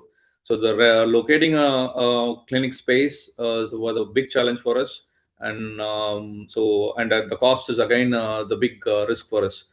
Insurance markets, I would say it is a 50-50, like kind of for a new clinic, setting up an insurance would takes at least 6 to 9 months, which is again a risk for any new clinics. If you are taking over an existing clinic, maybe you can overcome that. But again, the claims are happening. It takes like 3 to 6 months for a smaller clinics, which is again difficult for any smaller clinic to run with the capital. So the opportunity is not in doing what exists, but in doing what is missing. So that's it.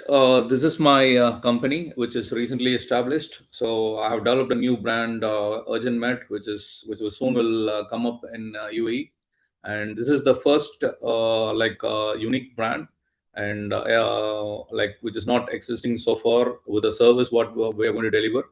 And in entire GCC, this is the first license, and it's pre-approved by the Dubai Health Authority. And a med cafe, it's something like for the doctors, for education, to improve the quality and everything. And similar like concept of urgent med already launched in India, where the concept has been taken from here, and similar concept has been established in India. So we are signed with a few hospitals where we are going to operate and do the management over there actually. So for any further contacts, you can actually mail me. For anyone interested in healthcare opportunity to know or explore the opportunities in UAE, you're most welcome. And that's it for today. Thank you for the opportunity.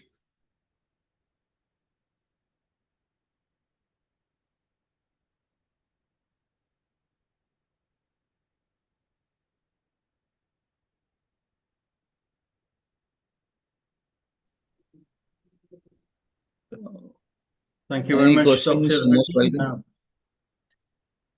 Yes, Mr. Yes. Muhammad Asif, you have raised your hand, so you can ask.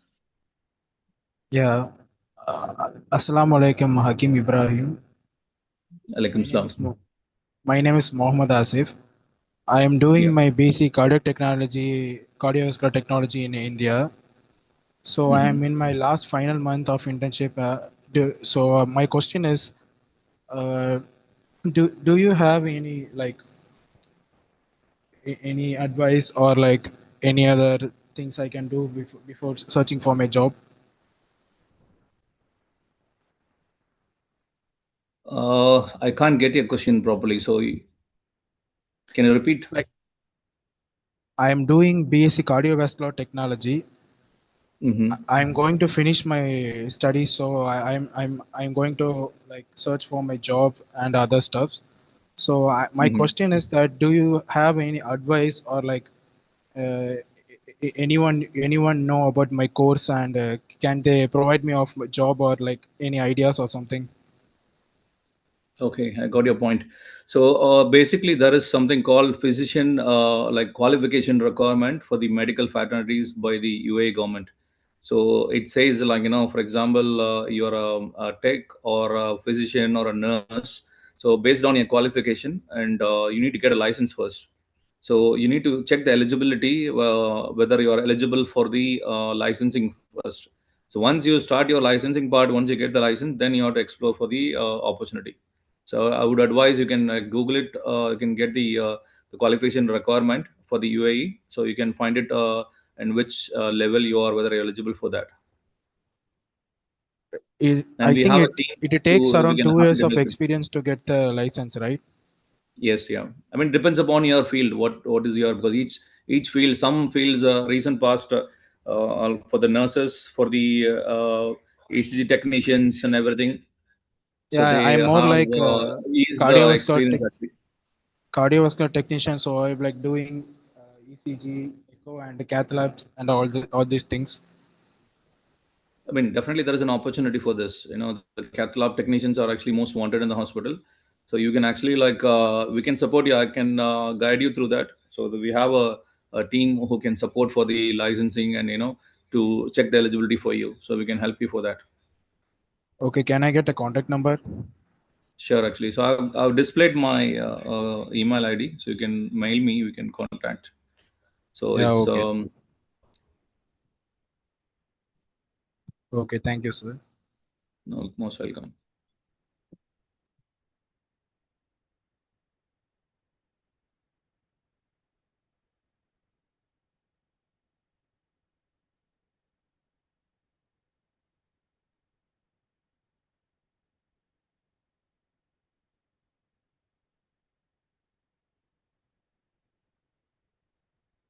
Sir, if anybody wants to get network with each other, they can do this. They and can introduce themselves.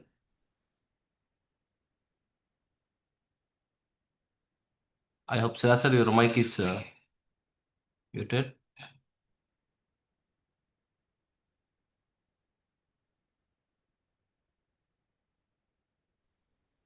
I just connected in the other network. Any other questions?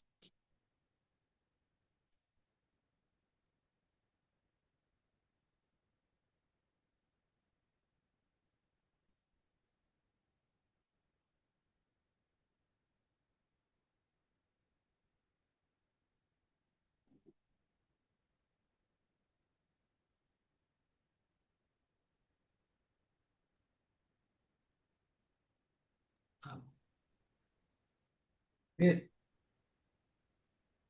Siraj sir. Now it is audible. Yes, I'm sorry, I had internet issue. Okay.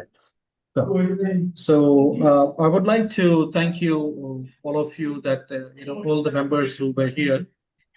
You have been great audience for all the three. Yes, sir. So If they want to introduce themselves, it is a great platform so that they can. yeah. So before we go, it will be an opportunity to, if you want to switch on your camera at the mic, you want to introduce, you want to say something, you want to give your feedback, you're most welcome.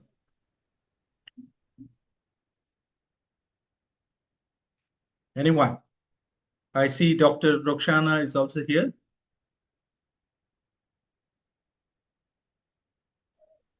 Yes, sir. Assalamu alaikum. Good evening to everyone. Actually, Good I'm evening. traveling. That's why I was not able to actively participate. But whatever I heard of it, it was really very informative. And a big congratulations to the entire team. Thank you very much, Dr. Roxana. Thank you.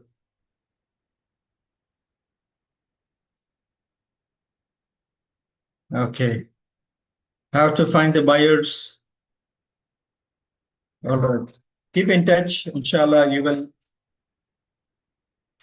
keep in touch with Sibec, and definitely you will have a lot to learn, a lot to connect with like-minded people across the borders. Right. Any more want to introduce or want to say something? No? Wonderful. So I just want to say in conclusion that Sibec has been a catalyst for bringing all the bright minds and the experts together on this platform. It is not easy that, for 3 days, bringing all the speakers, connecting, and also the audience. It is wonderful to see that, all the members were present till the last minute. So it is not easy. However, whatever was possible during this time, we all have taken the advantage. Now, the most important thing is what is next. What is next is that you need to be part of Sibec community. Keep sharing your experiences through the WhatsApp. Keep seeing what's coming. And what you can do is you can spread the message of Sibec's activities, the programs happening. You need to keep sharing this information to your contacts and the circle of influence. This way, we can have a bigger, larger community, and with the hope that we can help each other, we can support each other in terms of whatever the dreams we have. Whatever the dreams we have, we want to make it reality. Let us see that we can transform our today's status to a better one for tomorrow, inshallah. I really want to thank all of you for being part of this conference for the last 3 days. We have really taken a lot of time and energy for coming together. We would like to thank the entire Sibec team, and more appreciation for the founder, Mr. Rafi, for having the vision to get this done.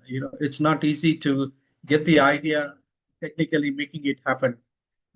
All the team members of Sibec who made this happen technically, putting all the videos, putting the agenda, sharing on the WhatsApp group from time to time. So a lot of efforts have happened, and we thank all of Sibec's team. Congratulations, and we look forward for more such events, inshallah.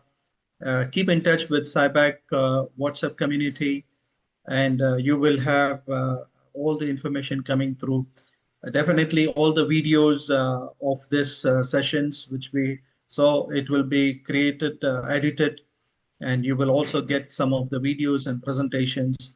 If you need any more contacts, you are most welcome to connect with Sibex, Mr. Ravik, and even to all the chapter heads.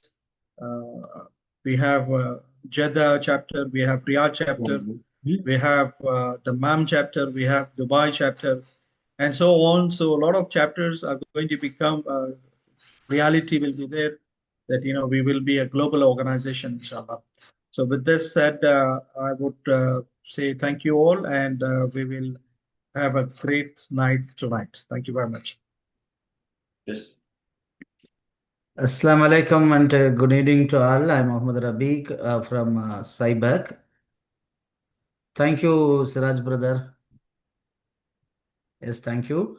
Alhamdulillah, we completed 3 days business opportunity in UAE program with the help of the grace of Almighty, and with the help of Empower Group, myservices.com, and brother Fazlullah, Jamal brother, and Gautam brother, and My Services team members.